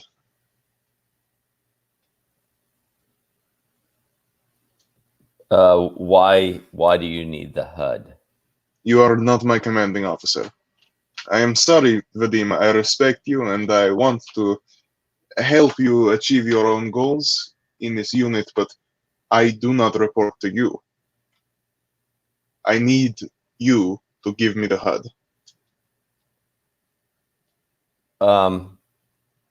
Kirill, I'm not going to give you the HUD. Right where we are right now, we are isolated right now, and I don't report to you. Now, if when we get back, if you want to report that to somebody else, fine, but you are not in a position to report that to anybody right now. Vadim, I am not saying I will keep it. I need it for a few minutes, a few moments. But I need you to put that into my hands. And I need to establish a precedent with everyone here. Do you understand? It is difficult. This is a difficult situation that we have found ourselves in. I know this as much as you do. I know this more than you do. I am in pain, Vadim. But I need you to give me the HUD. And then maybe we will all survive on this rotting fucking rock. And Vadim laughs and he says, you do not need the HUD to survive. Right? This is now. not a... Yeah. And I think at this point, I look at Snacks and I look at Svetlana and I say, look, if I had to bet right now, Kirill, I would say that you are alone right now. I mean, you may see 3 humans standing around you, but I think everybody here can see what is going along. You're not going to get the HUD. I would be shocked if anybody else was going to back you up in this request that you are making. So I think, Kirill, if you value your own safety right now, I would suggest that you stand down. Kirill has his commissar identification. He has a wallet with a commissar's badge on it, and it's in his hands, and he's looking at it, and he smiles, and he says to Vadim, I do not think you understand the situation we are in, Vadim. It is not a question of what I want to do. It is not a question of what necessarily the party would like me to do. Strictly speaking, in the service of our country, it would be beneficial for our union to have this evidence, to have photographic evidence of what we have seen on this planet today. But the fact of the matter is, they don't want it. I know this. You think I don't know this? I am a commissar. I know this. They don't want it. What do you think will happen if you give it to them? Now give me the HUD, and we will know. We will know, us in this circle, us around this fire, we will know what happened here. And the other people on this planet, perhaps they know what happened here. And do you want to know something? I guarantee you that someone back where we are from, I guarantee you that someone knows exactly what is going on in here. But that is fine. It is not our place to know. But it is not our place to tell the man who we report to. It is not our place to tell the man who he reports to. That is not our place. Now give me the HUD, or when we step foot off of this rock, we will all be shot, even if we make it out. Kirill, you are not going to get the HUD. And at this point, I think Vadim takes out his revolver and says, you may have the commissar badge, but if you insist on pushing this request any further, that badge will do nothing against this.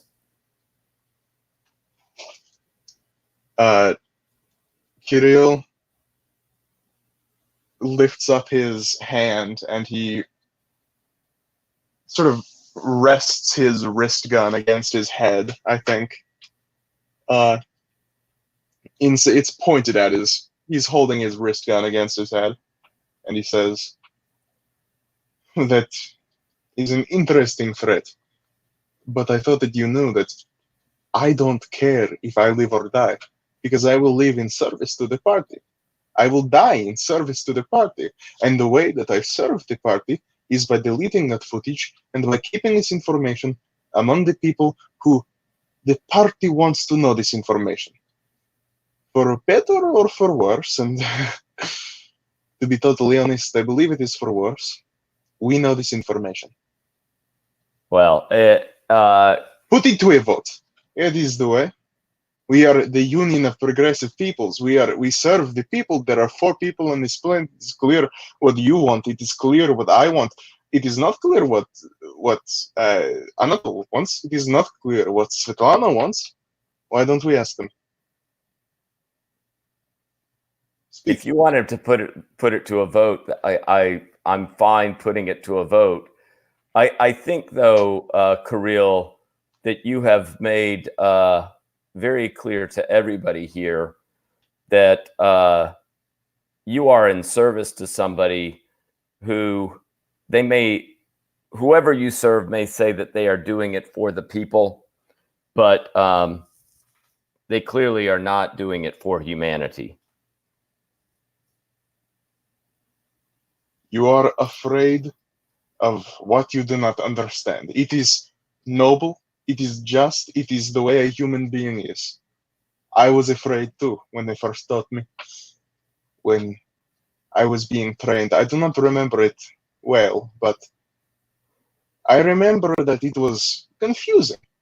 It is not the first thing they teach you, but eventually they teach it to you. They teach it to you that you are a tool for the Union of Progressive Peoples. Now let me tell you, Vadim, I love the people. The people are what makes it, not the union, it is the people. I love that. I believe that. But a person can be dead.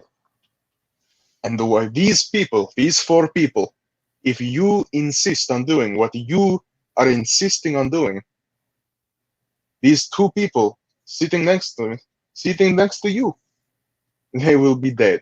Whether it is that thing or whether it is some commissar from a higher rank than me, they will be dead. Let's vote. Huh? All right, so and Vadim would look at Svetlana and Snacks, and Vadim has, I think, a smile, an amused smile on his face, and says, "Okay, so which way are we going to go? Are we going to bow down to the one who says that they are in service of the people, or are we going to do the human thing and continue on, get ourselves to safety, and at least keep the bargaining chip of this recording intact?" Vadim, whose face does the camera zero in on first, Svetlana or Snacks? I think it goes to Snacks first. All right. Yeah, I mean, I already thought that thing sounded pretty damn valuable. It's the only bargaining chip we got, and I mean, it might be worth something if we were to sell it on the black market somewhere. Could probably fetch a pretty good penny. I mean, you could leak it out to the unified press. You never know. I say we keep it. Okay, and then it zeroes in on Svetlana. I didn't understand at the time why Kirill needed me to turn my camera off so much. But I believe that it's important that the people know that there were survivors from the Swarovski camp.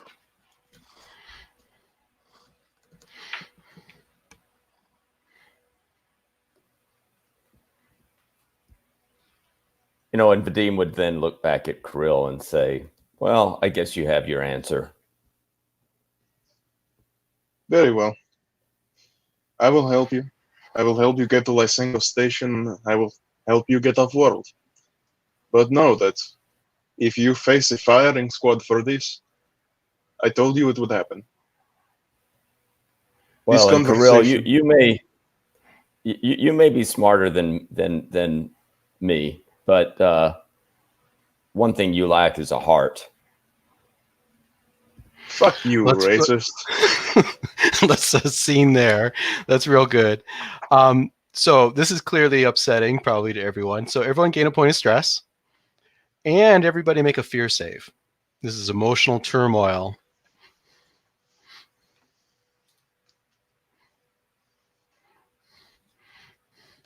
So you gain a point of stress, and if you miss your fear save, you gain another point of stress. But it looks like everybody made it.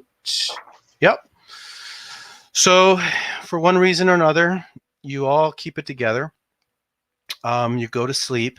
There's one more roll overnight. I need to find out if Kirill has gained a addiction. So what I want you to do is I want you to roll, Josh, roll a 10-sided die. And if you roll less than the number of pills that you've taken today, then you gain an addiction. You took 2, so if you roll a 1 on a D10. And you did. Great. So you wake up with withdrawal, and you need to take another pain pill, or you can't relieve stress, and you'll gain 1d10 stress every day. Do you want to take a pain pill in the morning to take away the shakes? I will, yes. Do I still get the Okay. benefits of the pain pill? You do. Yes, you do. All right. So you'll relieve a stress, and you'll gain 1d10 hit points. I'll take that out of my Your stock. stash? Yeah. Okay. So just make a note if you would, and I'll make a note also that addiction to pain pills for Kirill. Okay. Okay. So you guys go to sleep. You wake up the next day. We are now into day 5. You make your way through. You work your way out of the jungle, away, working along the lake. Let me show you the overall map first. Kind of get you back to where understanding where you're at. So here's you guys up here. And you're moving past this light green line up into the scrub plain. You've worked your way out of the jungle into a more wide open, kind of a savanna kind of environment. There's a map for it. It's here somewhere. It looks kind of like this. And this scrub plain, you're following the lake. The plain is more wide open. You don't really need, we're not going to make a navigation roll, but you do need to eat and drink. So everybody take off an MRE. Everybody take off a liter of water.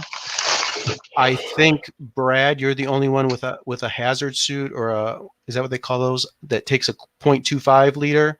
Josh, yours was destroyed in the fight with a mother chort, or at least Okay. the water aspect of it was. All right, So you have to take off a full liter today.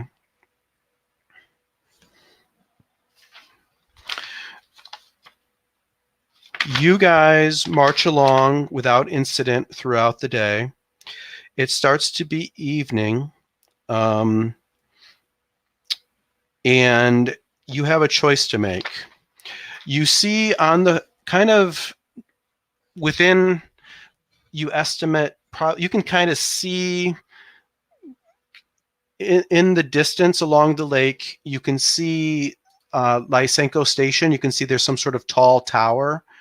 Let me take you back to the map. So you move along well, and you get, you're approaching Lysenko Station. It's getting to be the end of the day.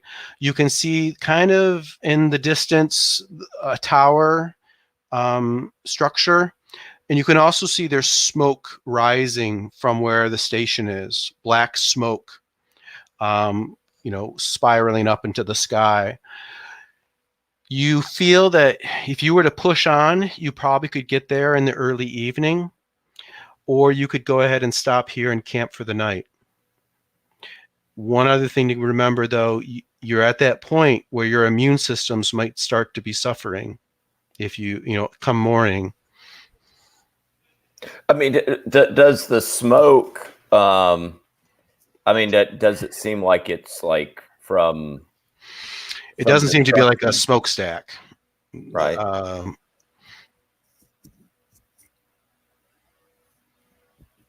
Something enough, you have enough experience to know that something's burning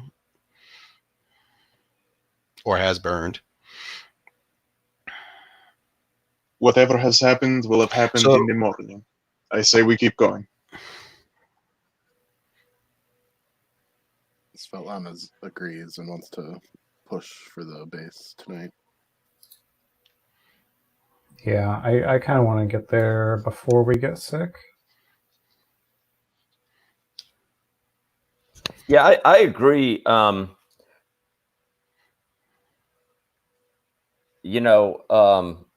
troubled by the smoke as to whether the station has undergone some type of attack,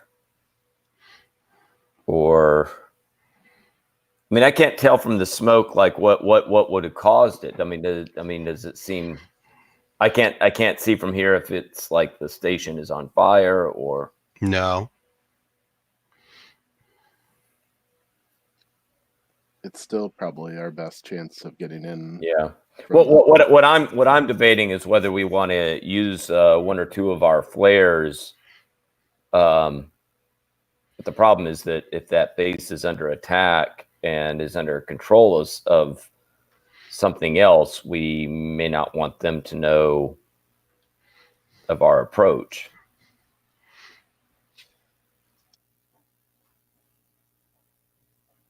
Whatever it is, it doesn't seem like the smoke is normal, right? This seems like no, it's not normal. What we would expect. Yeah. Yeah. All right. So, yeah, I think maybe we'll just kind of continue on the march and try to get there and see what's going on, assess the situation. Okay. Remind me, did any of you guys have infrared goggles? I can't remember if you ended up with any of those or not. I do. Okay, so you're going to be moving. I also do. Okay, great. So you guys remember that if there's a point where you want to flip those down and get a better view of something as you move in the darkness, as you reach there, it's going to be that hour right before it gets really dark. So it's definitely fading quickly, the light, but you have some light as you approach the station. And let me get you to a picture of the station. Lysenko Station.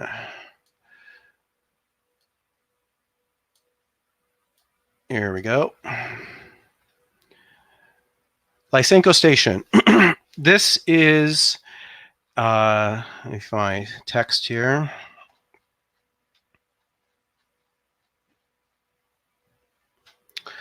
Sitting beside the lake are the massive buildings making up Lysenko Station. These solid structures are built out of white stone and steel. A massive tower topped by radar dishes, comm aerials, and missile batteries sits on a stone base. Adjoining the stone base is a long 3-story building serving as an office building and living quarters. The closest end of this building houses a garage on the lower level and maintenance offices on the upper floors. This adjoining building, this long office building / living quarters / garage, that's the building that's on fire. It's a blackened ruin. It's collapsed. If there's anything or anyone alive in there, it would be a surprise to you. Okay. It looks as though the garage area, it has sort of this overhang where the garage is underneath. It looks like a truck has driven up in there and exploded, so there's just wreckage all in the front of this building. Other than passing flocks of birds, it is quiet here. No engines running, no screaming, nothing. Let me get you a map now of where you're at, Lysenko Station. So you guys are over here. You're approaching the station from here. So this is the big tower I mentioned. It seems intact, perfectly intact. There's big blast. You can't really see them from where you're standing, but you know that there's these big blast doors over here that allow entrance into the tower, presumably. There's this stone slab. There's stairs that go up onto this stone slab that the tower rises up above. And there's sort of a statue garden back here. You can't really see much of it from where you're at, but that's what that is. And then, like I said, all of this building, all of this is all burned and ruined.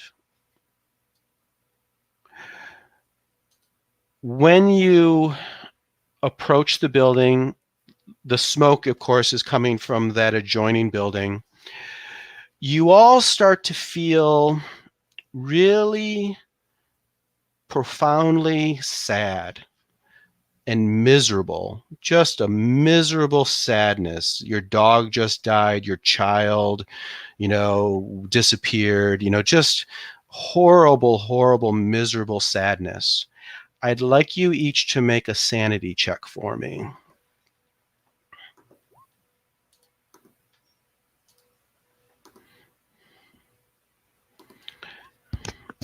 Okay, if you miss, you gain that point of stress.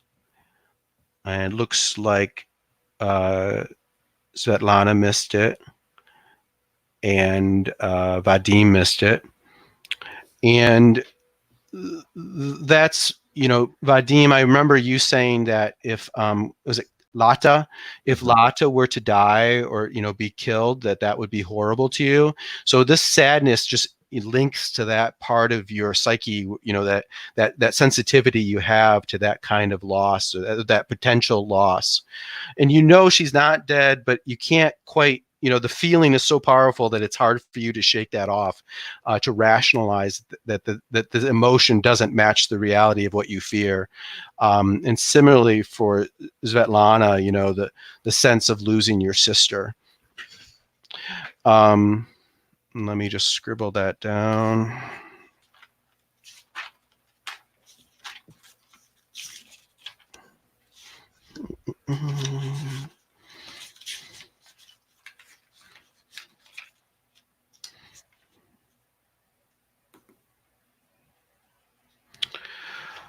Okay, but otherwise, like I said, it's quiet. What do you guys feel like you'd like to do? Just one question with just assessing this, and I'm also wondering whether my tactics ability would come into play. I mean, kind of looking at the damage. I mean, would I be able to draw any conclusions about what kind of an attack this was, and like were there explosives used? I mean, was it just that you had mentioned that it seems like a truck had kind of driven in. Yeah. And blown up, and that what would I assume that the fire just kind of expanded from where, or would I have to get up closer? I think you'd have to get closer. Okay. Potentially yes, but you'd have to get closer.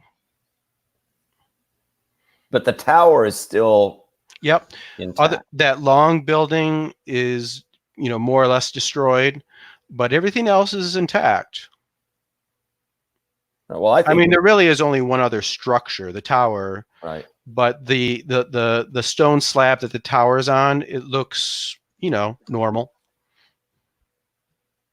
Yeah, I think our best bet, at least initially, since it's so late, is to try to get into the tower. Am I close enough to fire off a bioscanner to see if there is anything living? Yeah, sure. It has, I think we said 100-meter range. Is that right? Yep. So where you're standing right now, you really can only reach, the parts of the field that you're moving across. So other than the usual insects and birds, no, there's nothing else coming up on your scanner. And the light, by the way, the sounds of the night creatures, of the insects and the birds are very normal here. It's not that deathly quiet that you experienced at the lake. You see some, as the sun sets, you see a big flock of birds go flying past even. Kirill would like to fire off a flare. If Okay. no one has objections. Okay. So that flare goes flying up into the night. And like we said, it has like a little parachute that comes out. So it kind of hangs in the air for quite a while.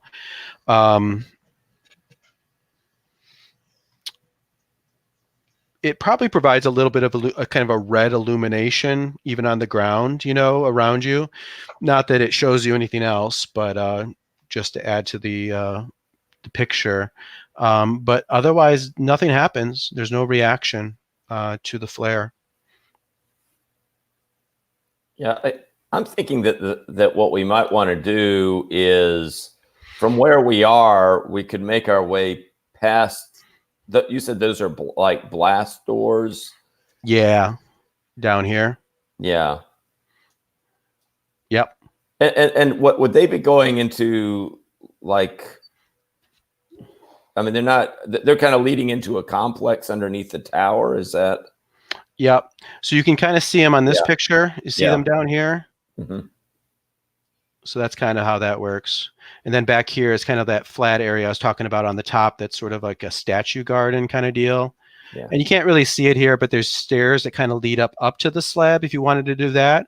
Or you could go around and just walk over to these blast doors if you want to. That works fine.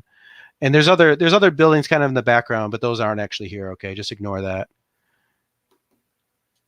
Yeah, I mean, what we might want to do is maybe work our way past the blast doors first. Keep that bioscanner, operating when we get closer to see if it picks anything up, and then see, try to find some way into the tower, the structure underneath the tower. Okay, so you can kind of march along over to the blast doors over here. No complaints. Everybody's on board. Okay, so you guys work your way across this field. And as you approach these doors, your Svetlana, your bioscanner, does start to pick up some signals. And you can see as you approach the blast doors and get within range of your bioscanner, you can see that there's a pile of bodies outside these doors. Human bodies. You'd have to get closer, in the low light and whatnot. It's hard to tell exactly what else about it, but there are some life signs coming from these piles of bodies. Okay. Seeing this, and you all can see this well enough to know what you're looking at, it's upsetting, so you all gain a point of stress.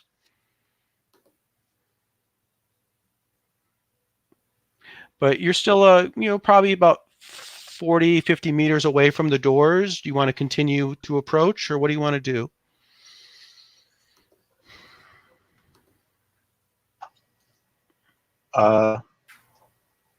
Maybe like get low, try and hide in the grass a little bit. I would like to approach the pile if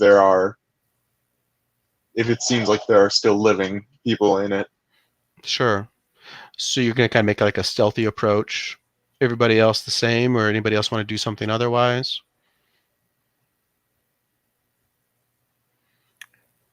I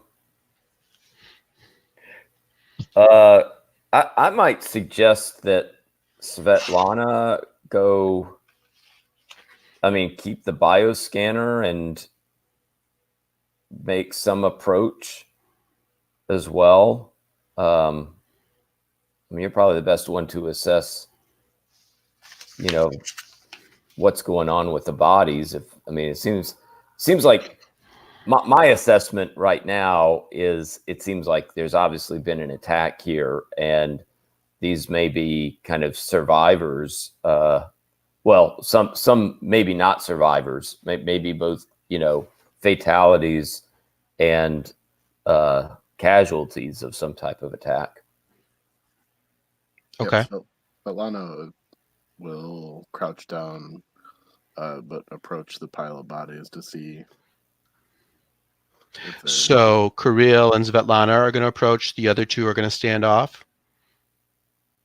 I think I will, approach, but I'm not gonna be the one right up there to start rummaging through them. You kind of like Overwatch, kind of like covering them, so to speak. Yeah. Okay. And also keeping an eye out for like the stairs and, keeping some type of watch in case there's anything else out here. Sure. Keeping your periphery active, sounds good. Yeah, I think I would probably stick back with Vadim and probably also have my infrared goggles on. Okay. Just kind of keeping an eye out. Okay. So what we're going to do, you guys are certainly making some nice preparations to approach. You're moving stealthily. I like Snacks using his goggles in this situation is a very good idea. Vadim is, kind of like using your tactical skill to deploy people, correctly and covering them, getting the right angles. So you've got some nice advantages on this. So what we're going to do is Svetlana and Kirill, whichever one of you has the lower speed, is going to make a speed check using plus 15 because of Vadim's tactics. So you're gonna roll your speed at plus 15, and you're gonna roll at advantage. Okay. So who has the lower speed between the two of you, Svetlana and Kirill? I have 37. I have 28. Okay, so Kirill, you are up. You're gonna roll 28. You're gonna roll your speed, but click that plus 15 button. Do it twice. Take the best roll. 2 critical failures. On the same 99, Oh too. my goodness, that is unbelievable. That's the worst possible roll you can make. All right. So Svetlana and Kirill sneak forward. And Svetlana, your monitor continues to pick up bio readings. But you're not sure what it might be. Maybe it's interference from the structure. If the powerful comm arrays and missile radars and whatnot in the tower must be active, because your signal starts to go bzz, bzz, bzz, bzz, it starts to get a lot of gray, a lot of lines. You're not real confident at the signal anymore as you approach the tower, as you get close. And the two of you get up close and you see that there are probably, at this first door, I imagine here, let's see, I think this is Kirill, and this is Svetlana, and this is Snacks and Vadim here. You get pretty close, and you can see that the bodies, like I said, they're piled up against this door. It's a big, it's probably a good 4 meter high, 5 meter wide double door that electronically would open by opening in the middle and opening sliding to each side. And you can see that there's a key or like a swipe pad to the side for entrance, and it's red, like it's locked down. And you can, like I said, there's bodies all up against this wall, and they're gory and nasty. You can see people that have clearly shot themselves in the head.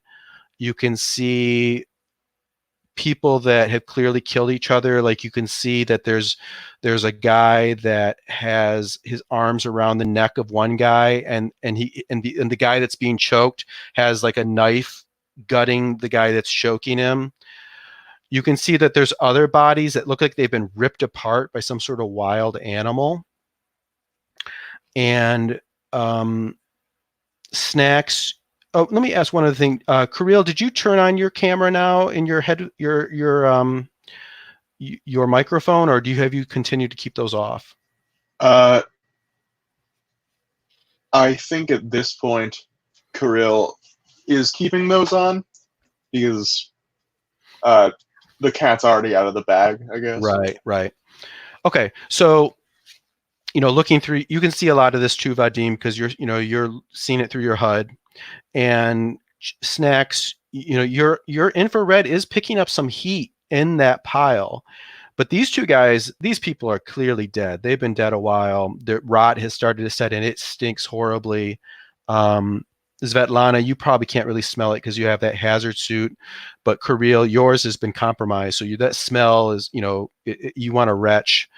But like I said, you're picking up some heat in this pile, and as that happens, a creature like bursts out of one of these piles of bodies, like deep in the corner, maybe, like on this map you can see there's these sort of like supports. Let me go back to the picture.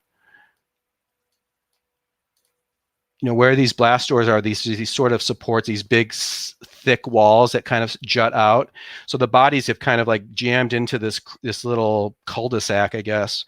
And out of the thickest part of it, this creature bursts out. And at the same time, several of these creatures have snuck up behind Vadim and Snacks, and they jump you. And another one appears sort of at the lip above, looking down at you guys from above on the slab up above. So here, let me put these creatures where they are.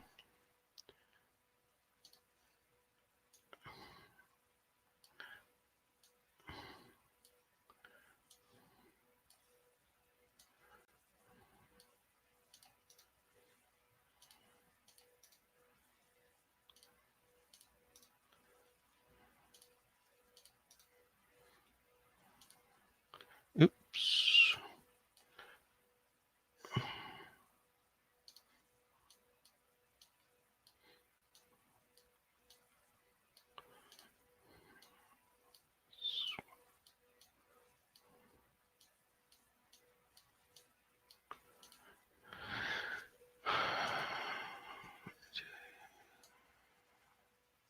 Okay, so these creatures are smaller. They're about 5 foot long.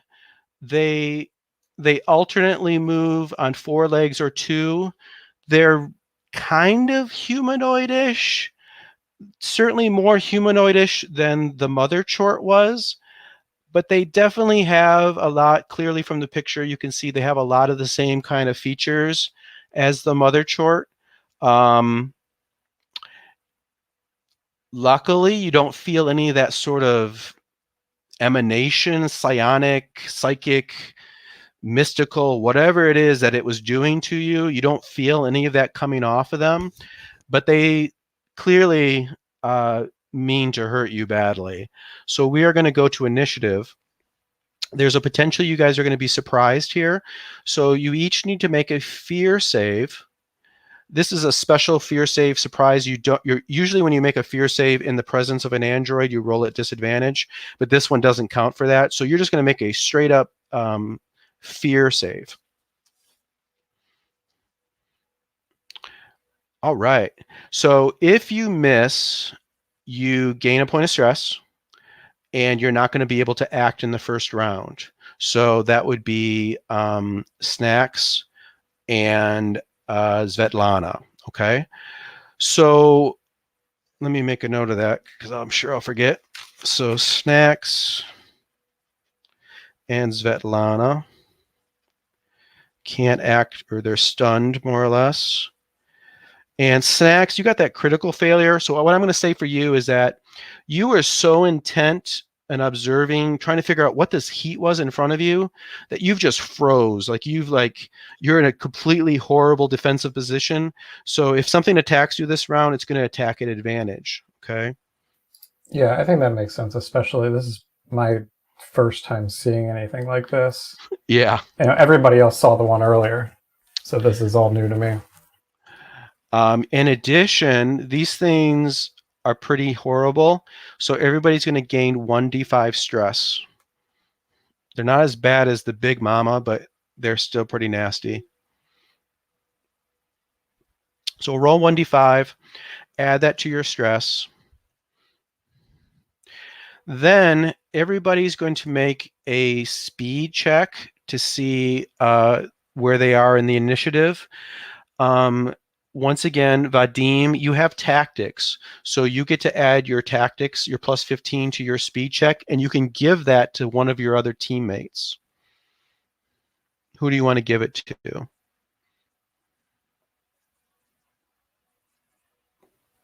I think Snacks is next to me, so I think yeah,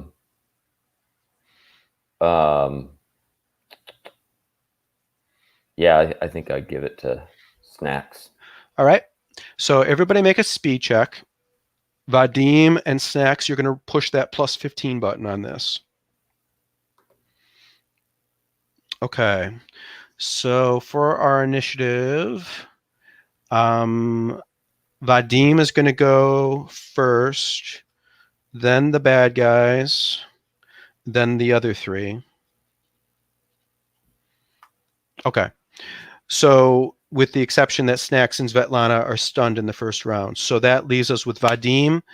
You get to go first. You heard this creature rustling towards you. It's pretty much right on you. It's like 2 meters away.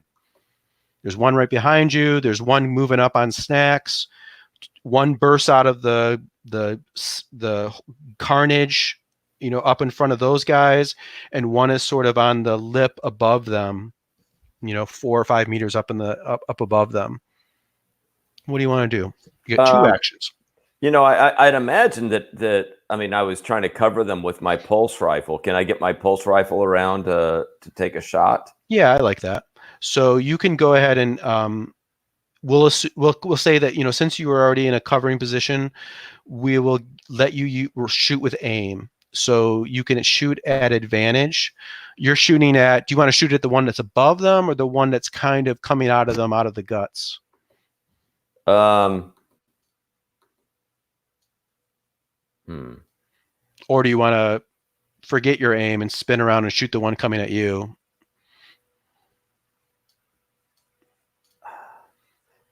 I mean, can I tell if the one above them, does it seem to have any kind of command role or any? Can I tell if it?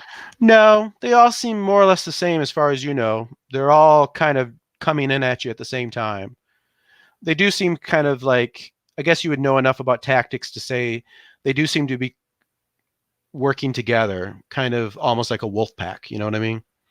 All right. I think what I would do is blast the one that's coming at me. Okay. So you weren't aiming in that direction, so you're not going to get your aim if you shoot at that one. So you're going to make a straight up combat check. You have military training, so that applies. Do you have firearms? Or was that was someone else? Okay, so you're going to click on that plus 10 button on combat.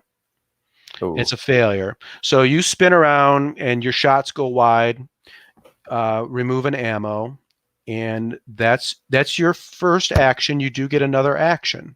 You can shoot again if you want. I'll take another shot. Okay, same roll then. Same result. All right. Next up is the bad guys. So one of them is going to attack each of you. The one that was above is kind of going to jump down and attack Svetlana, and one on everybody. So one runs up and they slice at you with their claws, or they bite at you. So I'm going to make a roll for each of you guys. So let me get my card up here.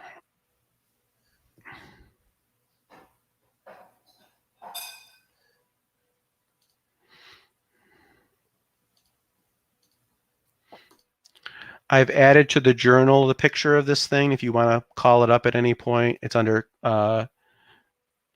Oops, I shouldn't have gave you that one. Never mind. Hold on one moment.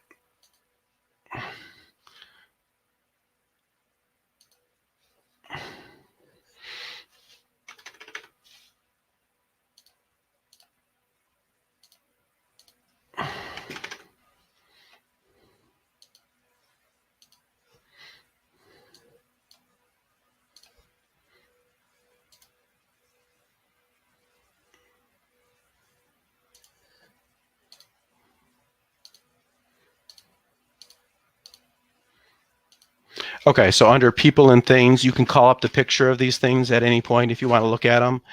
But let's go. We'll start with the lieutenant, with Vadim. Let's see what kind of attack it wants to do on you here. So I'm going to roll a d10. And 1 to 5, it's going to bite you. 6 to 10, it slashes you with the claws. This one's going to slash you with its claws. So I make a combat check. It succeeds. You're going to take 2d10 damage. 16. You make an armor save to cut that in half. So Vadim, just click your armor save. You succeed, so you only take 8 damage.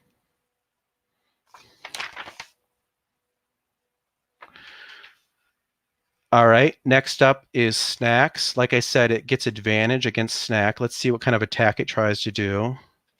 1 to 5 is the bite. It's going to slash at you with claws. So it's going to roll with advantage on its combat. It fails and hits, so it does hit you. You take 2d10 damage. 12. Snacks, you make an armor save to try to take half damage. So you gain a point of stress and you take the full 12 damage.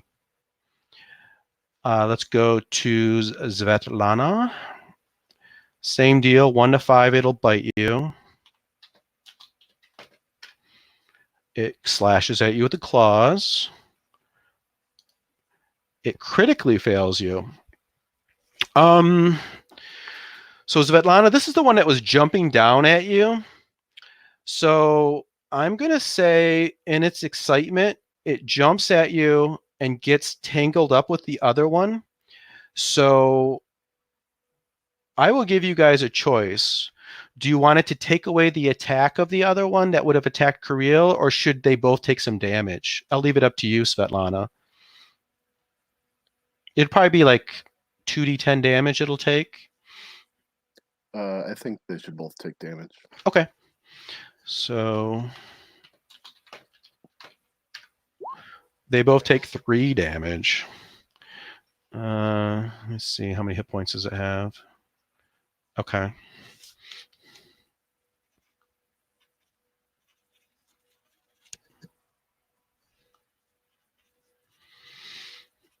Okay, and that leaves the last one to attack Kirill. And it tries to bite you. And it misses. Okay, so then Svetlana and Snacks cannot go. They were stunned, but Kirill, you can take an action. Yes. Okay.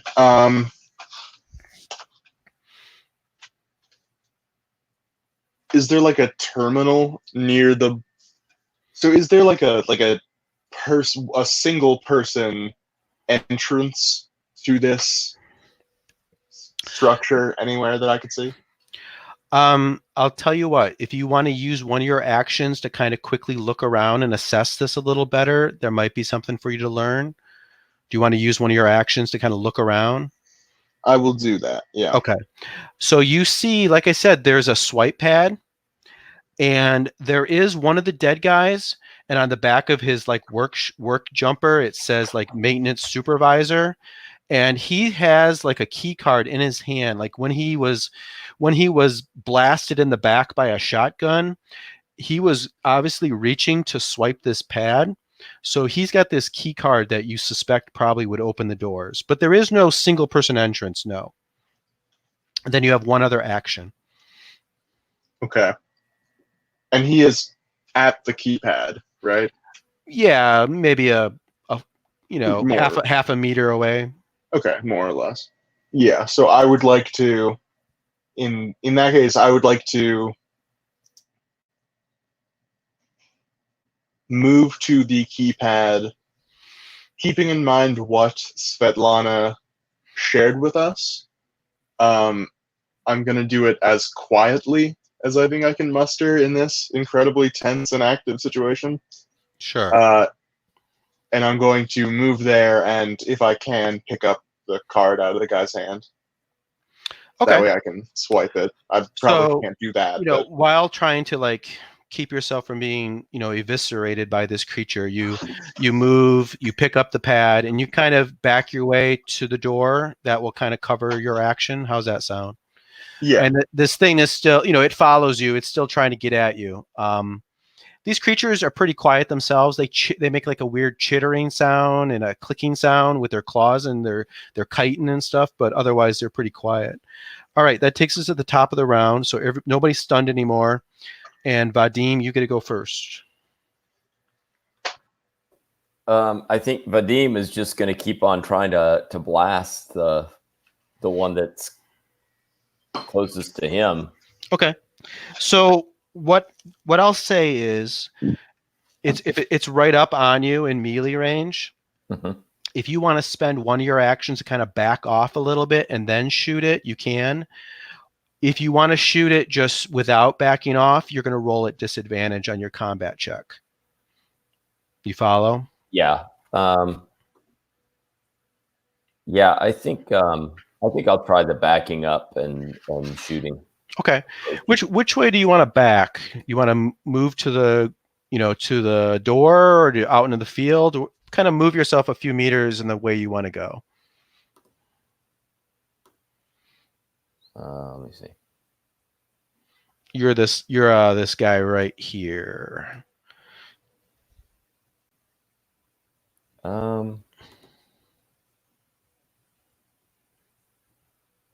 mean, I think I'll just maybe just move in that direction. Okay. That's So fine. I'll just kind of slide you over a little bit like that. All right. So then you're going to do a combat check with your military training. So you're rolling at +10. All right. There you go. So that's a success. So then we go to pulse rifle. It does 5d10 damage. So roll 5d10. You know, I forgot to mention, you have a HUD. So with this pulse rifle, you get a +5 to hit. So it wouldn't have mattered before, but Okay. keep that in mind in the future. Oh, 15. that's not great, 15. All right. It's something. Yeah. All right. So, you know, a couple bullets go flying into this thing. A couple others go kind of like glancing off. And then the bad things come at you guys. So that runs back and, you know, jumps at you. Everybody else is in combat with theirs. So I'm going to go down the line again. Vadim is first. So I'm going to roll D10 to see. It uses claws. Combat check. It gets a critical success. Okay, so I'm gonna say you're gonna take double damage. So I'm gonna double whatever I roll here. So you take 22 damage. You do get an armor save to cut it in half, though. And you succeed. So you take the 11 damage. Next one up is versus Snacks. It uses its claws. It succeeds. So you're going to, same thing for you, Snacks. Make a armor save. You fail, so you gain a stress, and you take 9 damage. Svetlana. It bites you. It misses. And Kirill, it slashes at you.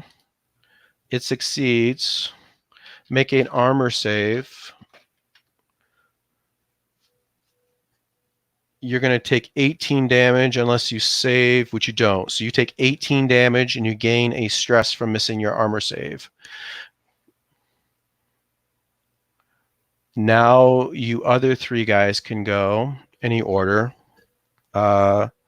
Let's go with Snacks first, unless you guys want to flip it around for whatever reason.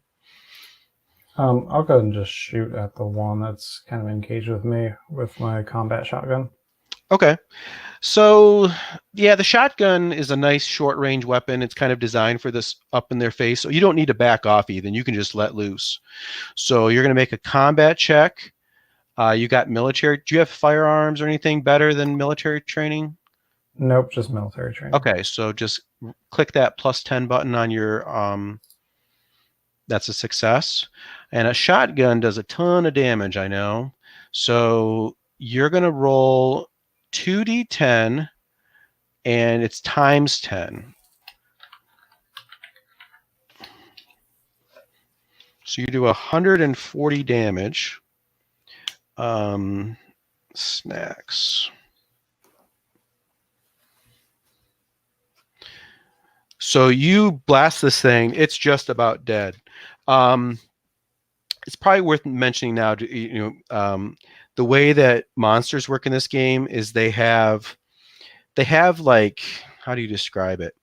They have like hit pools, and depending on how strong a monster is, they have a number of pools, and the pools can be different size. For example, I'll just tell you guys, these things have 2 hit pools of 20. So what that means is that once you've done 20 points of damage, it takes away one of their pools, but each individual hit can only take away 1 pool. So you just did 140 damage. So you killed one of its pools of 20, but the other pool of 20 is still there. I don't know, that it's kind of a weird system, but does that make any sense to you guys? So in a way, it's half dead. That's to try to keep you from just like doing incredible damage and just wiping out a monster in just 1 hit. So these monsters, in other words, even if you get really good hits, you still need to get 2 hits to kill them. So Snacks, you did a real nice hit. This one's halfway dead. Svetlana, what would you like to do? Can I use my wrist gun in one action Sure. without drawing that? I think Yep. I'd want to use Yep. that first. That acts as a shotgun. So yep, you have firearms or anything like that, or just the military training? Just the military training. Okay. So click that +10 button. On combat, right? Yeah. Great. So you're going to roll 2d10, multiply it by 10. So that's 100 damage. So similarly to Snacks, you kill one of the pools on this monster. That weapon, you have to reload, so it takes an action to reload it.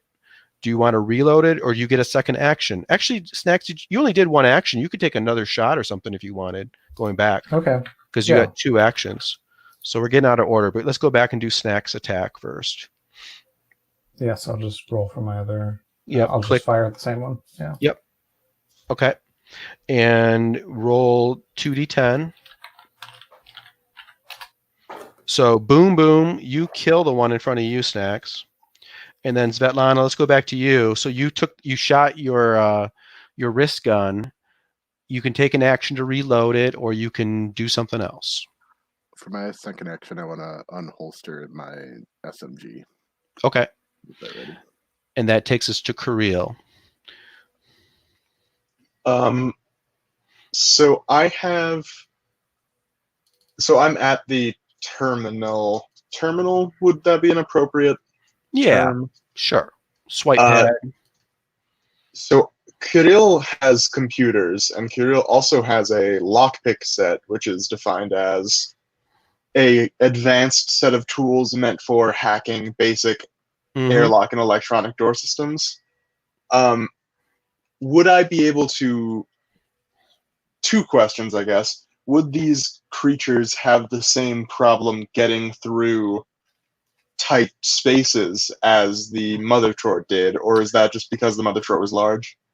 No, that was just because the Mothership was large. These things are probably more agile and they're smaller than you are. They could probably get through a tighter space. All right, well, in that case, that ruins that plan, so I'm just going to open the door. Okay. So 1 action, you swipe the card. You don't even make any rolls or anything. It starts to, slowly, but it starts to, roll open. So you've started that, and you got 1 other action.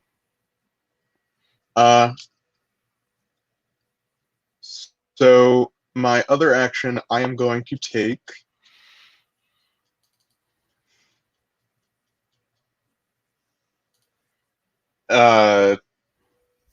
I'm just gonna shoot the one that is I'm in combat with the flamethrower. Okay. So make a you're the one with firearms, isn't it? So you're going Yes. to roll at plus 15. The firearm is not designed for point blank, so you're going to have to roll at disadvantage if you want to do this. Okay.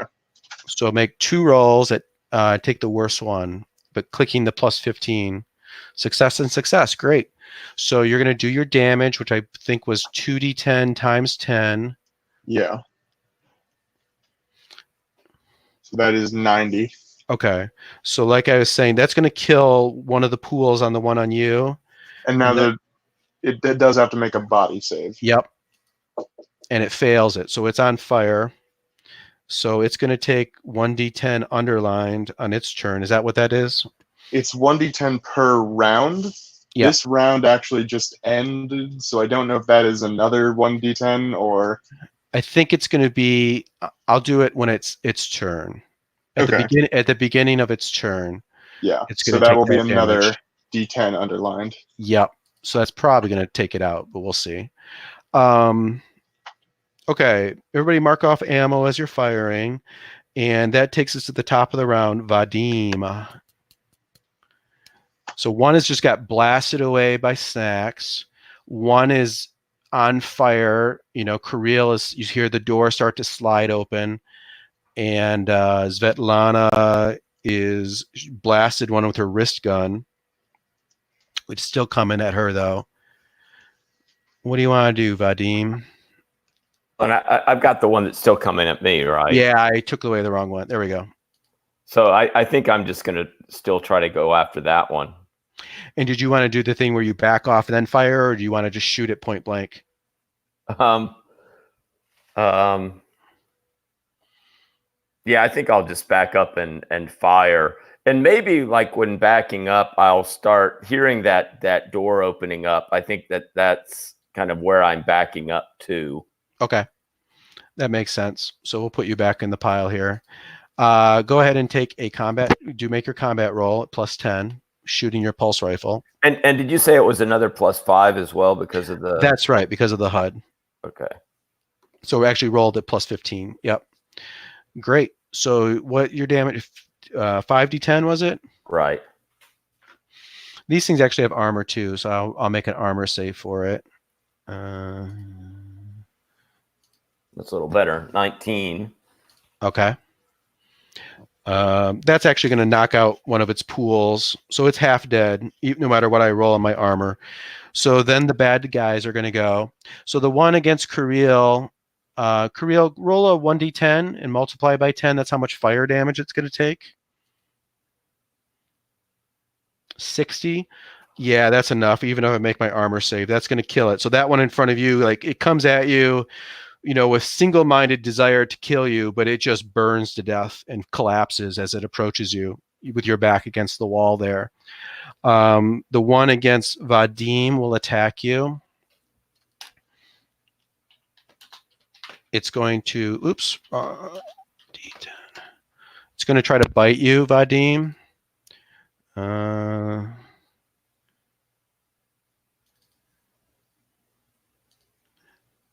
And it hits. Make an armor save.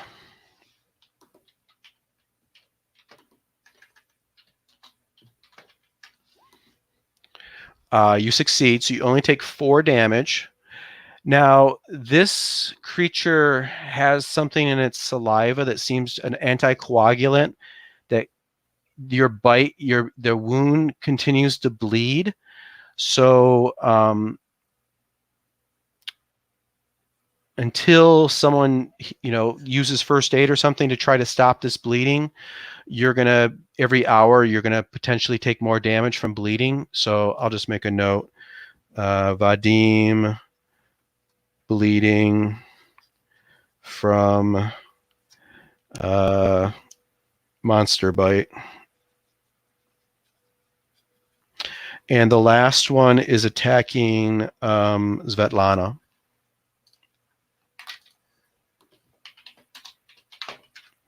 It tries to slash you with its claws. It misses. So now Snacks and Kirill and Svetlana can go. Yeah, so I'll go ahead and shoot. I'll just shoot at the one that's kind of still out away from the walls. The one that's going at Vadim. Yeah. Yeah. Okay.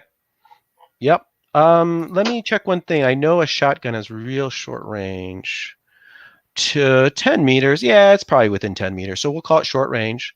So click on that +10 button for the shotgun. Yeah, Looks so I you missed with my first shot. Okay. I'll take another shot. Is the door open enough for someone to like squeeze through at this point? Yes. So unfortunately, it looks like you missed twice. Yep. And that brings us to Kirill and Svetlana. Svetlana, you've got one coming at you. Go ahead, Kirill, if you want. Yeah, Kirill is safe right now, so I think he's gonna try and take a shot at the one attacking Svetlana. Okay. With your flamethrower? Yes. Okay. So what's the range on a flamethrower? The range on a flamethrower is it's not very far. It's more than 20 2 meters. So it's probably in medium long range. range is 20 meters, medium range is 10. Yeah. So I'm going to say it's more than 2 meters, but less than 10. So you're going to be rolling at medium range. So that's a -10. So you're going to make a combat check with the +15 for your firearms, but then -10 for the range. Okay. So I would just click on the +15 and then we'll subtract 10 from the target value. Okay. Well, that is a failure anyway. Yeah, that's a failure. So you miss, but you don't hit her or anything, and then you can do it again if you want. I will. Okay. Also a failure. All right. So flames going everywhere. They're like grappling with each other and like twisting and turning. So you're having a hard time like getting a straight shot at it. So you're trying to like glance it so you don't hit hers, but unfortunately it means that you end up missing it because it keeps moving. And that Svetlana, what do you want to do? I want to use my submachine gun against the one that I'm engaged with. Okay. And that's probably, yeah, it's probably pretty good at close combat range, so you don't need to back off. You can go ahead and just make a combat check with military training. So click the +10 button. Okay, you hit with your first shot. The damage for a submachine gun is 4d10, I think. 4d10, all right. 16. I'm going to make an armor save for it. It succeeds, so it takes half of that, 8 damage. You've got a second action. We'll do all that again. All right. All right. And roll your damage. 18. It misses its armor save, and that kills it. So it collapses under a wave of bullets pounding into its brain. There's just the one against Vadim now, and Vadim, you are up.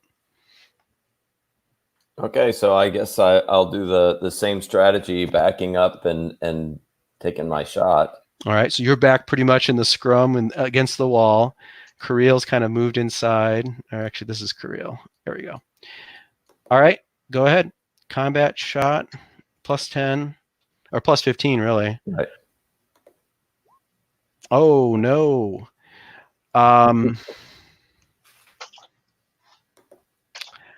You miss, so you lose ammo. And I'm going to say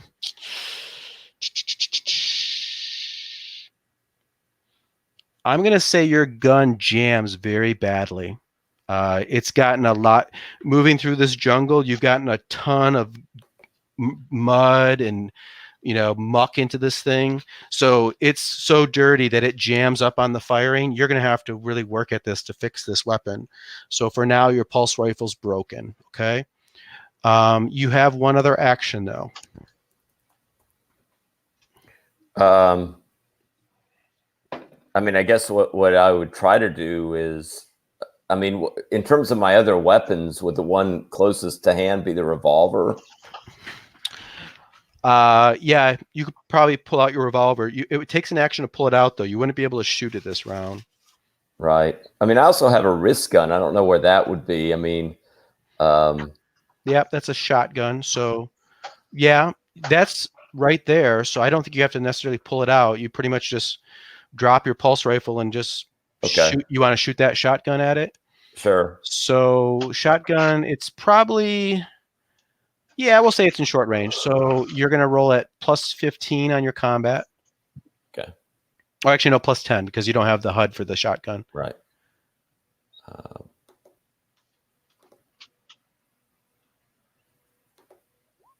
Oh, there we go. So each weapon has what happens when there's a critical. So with a combat shotgun, under crit, it says knockdown. So it also automatically knocks back its target. So you're going to do a ton of damage. You roll 2d10.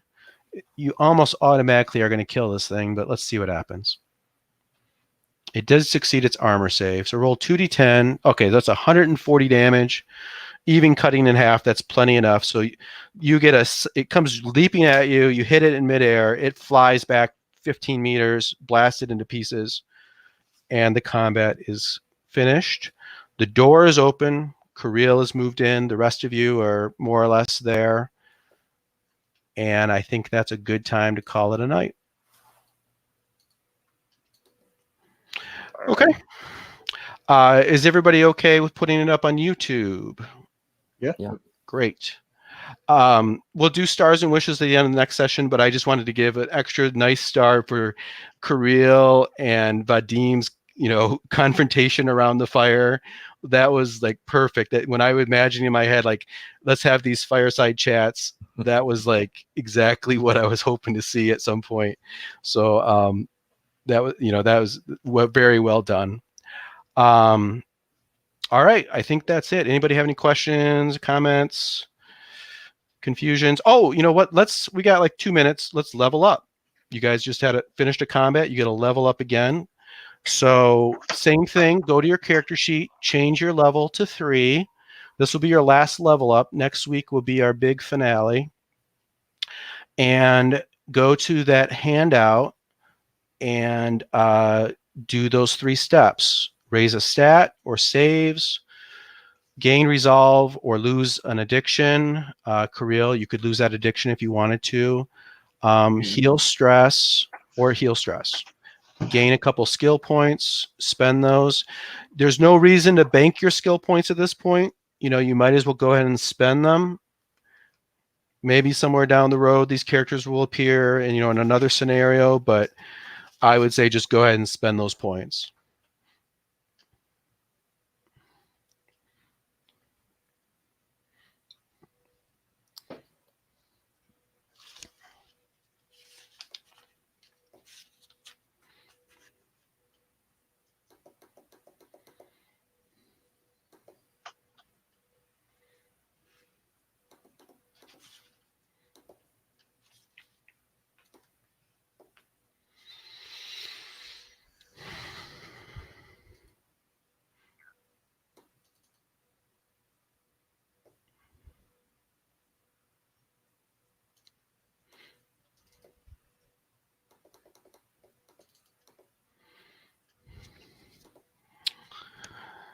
So it looks like Vadim's a little bit injured. Snacks, did you even get hit? Or I end up missing you? You taking pretty good damage. I took some damage. Svetlana's injured, not too bad. Kirill, I think, is the one that's suffering. Yeah. In rough shape. Yeah. If you get down to 0 health, what you do is you make a body save. If you pass it, you live. If you fail it, you die. But even if you pass it, you're usually unconscious for a while, and you might have long-term effects depending on the roll.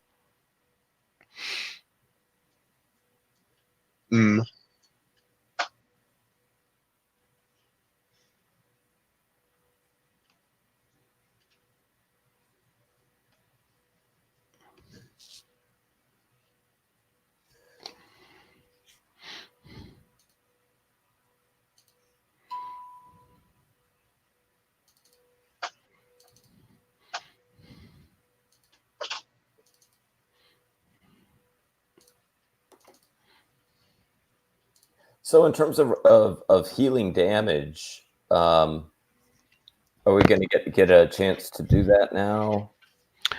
Not at this moment. You'd have to go rest somewhere, which you certainly can do. Okay. But otherwise, all you could do is gulp down pain pills. You could or hit yourself with a stim pack to get those temporary hit points for D10 hours. So when we pick up next week, I'm sure that'll be one of the things you'll want to decide on, as you're completed this combat, is what you want to do to maybe heal yourselves up a little bit. Right. Yeah. Okay, I think I've picked my level up. All right, great. What'd you take or what'd you do? Yeah, so I took botany. Okay. And I took Rimwise. Okay. And cleared my stress. Oh, I did not increase my stats. Forgot to do that. Okay. But yeah, I cleared my stress, and I will now increase my sanity and my body Okay. saves. So that is my level up. Okay, great. All right. Yeah, you can take off if you want, Josh. I'll see you next week. Yeah, see you next week. Great game. Yep. You too. Thank you. Svetlana added firearms for a skill. Okay. Increased saves. I think I did fear and armor this time. Okay. And cleared stress. All right. Sounds like a good decision. Yeah, and I Snacks took also added firearms and cleared stress. You're definitely. Go ahead.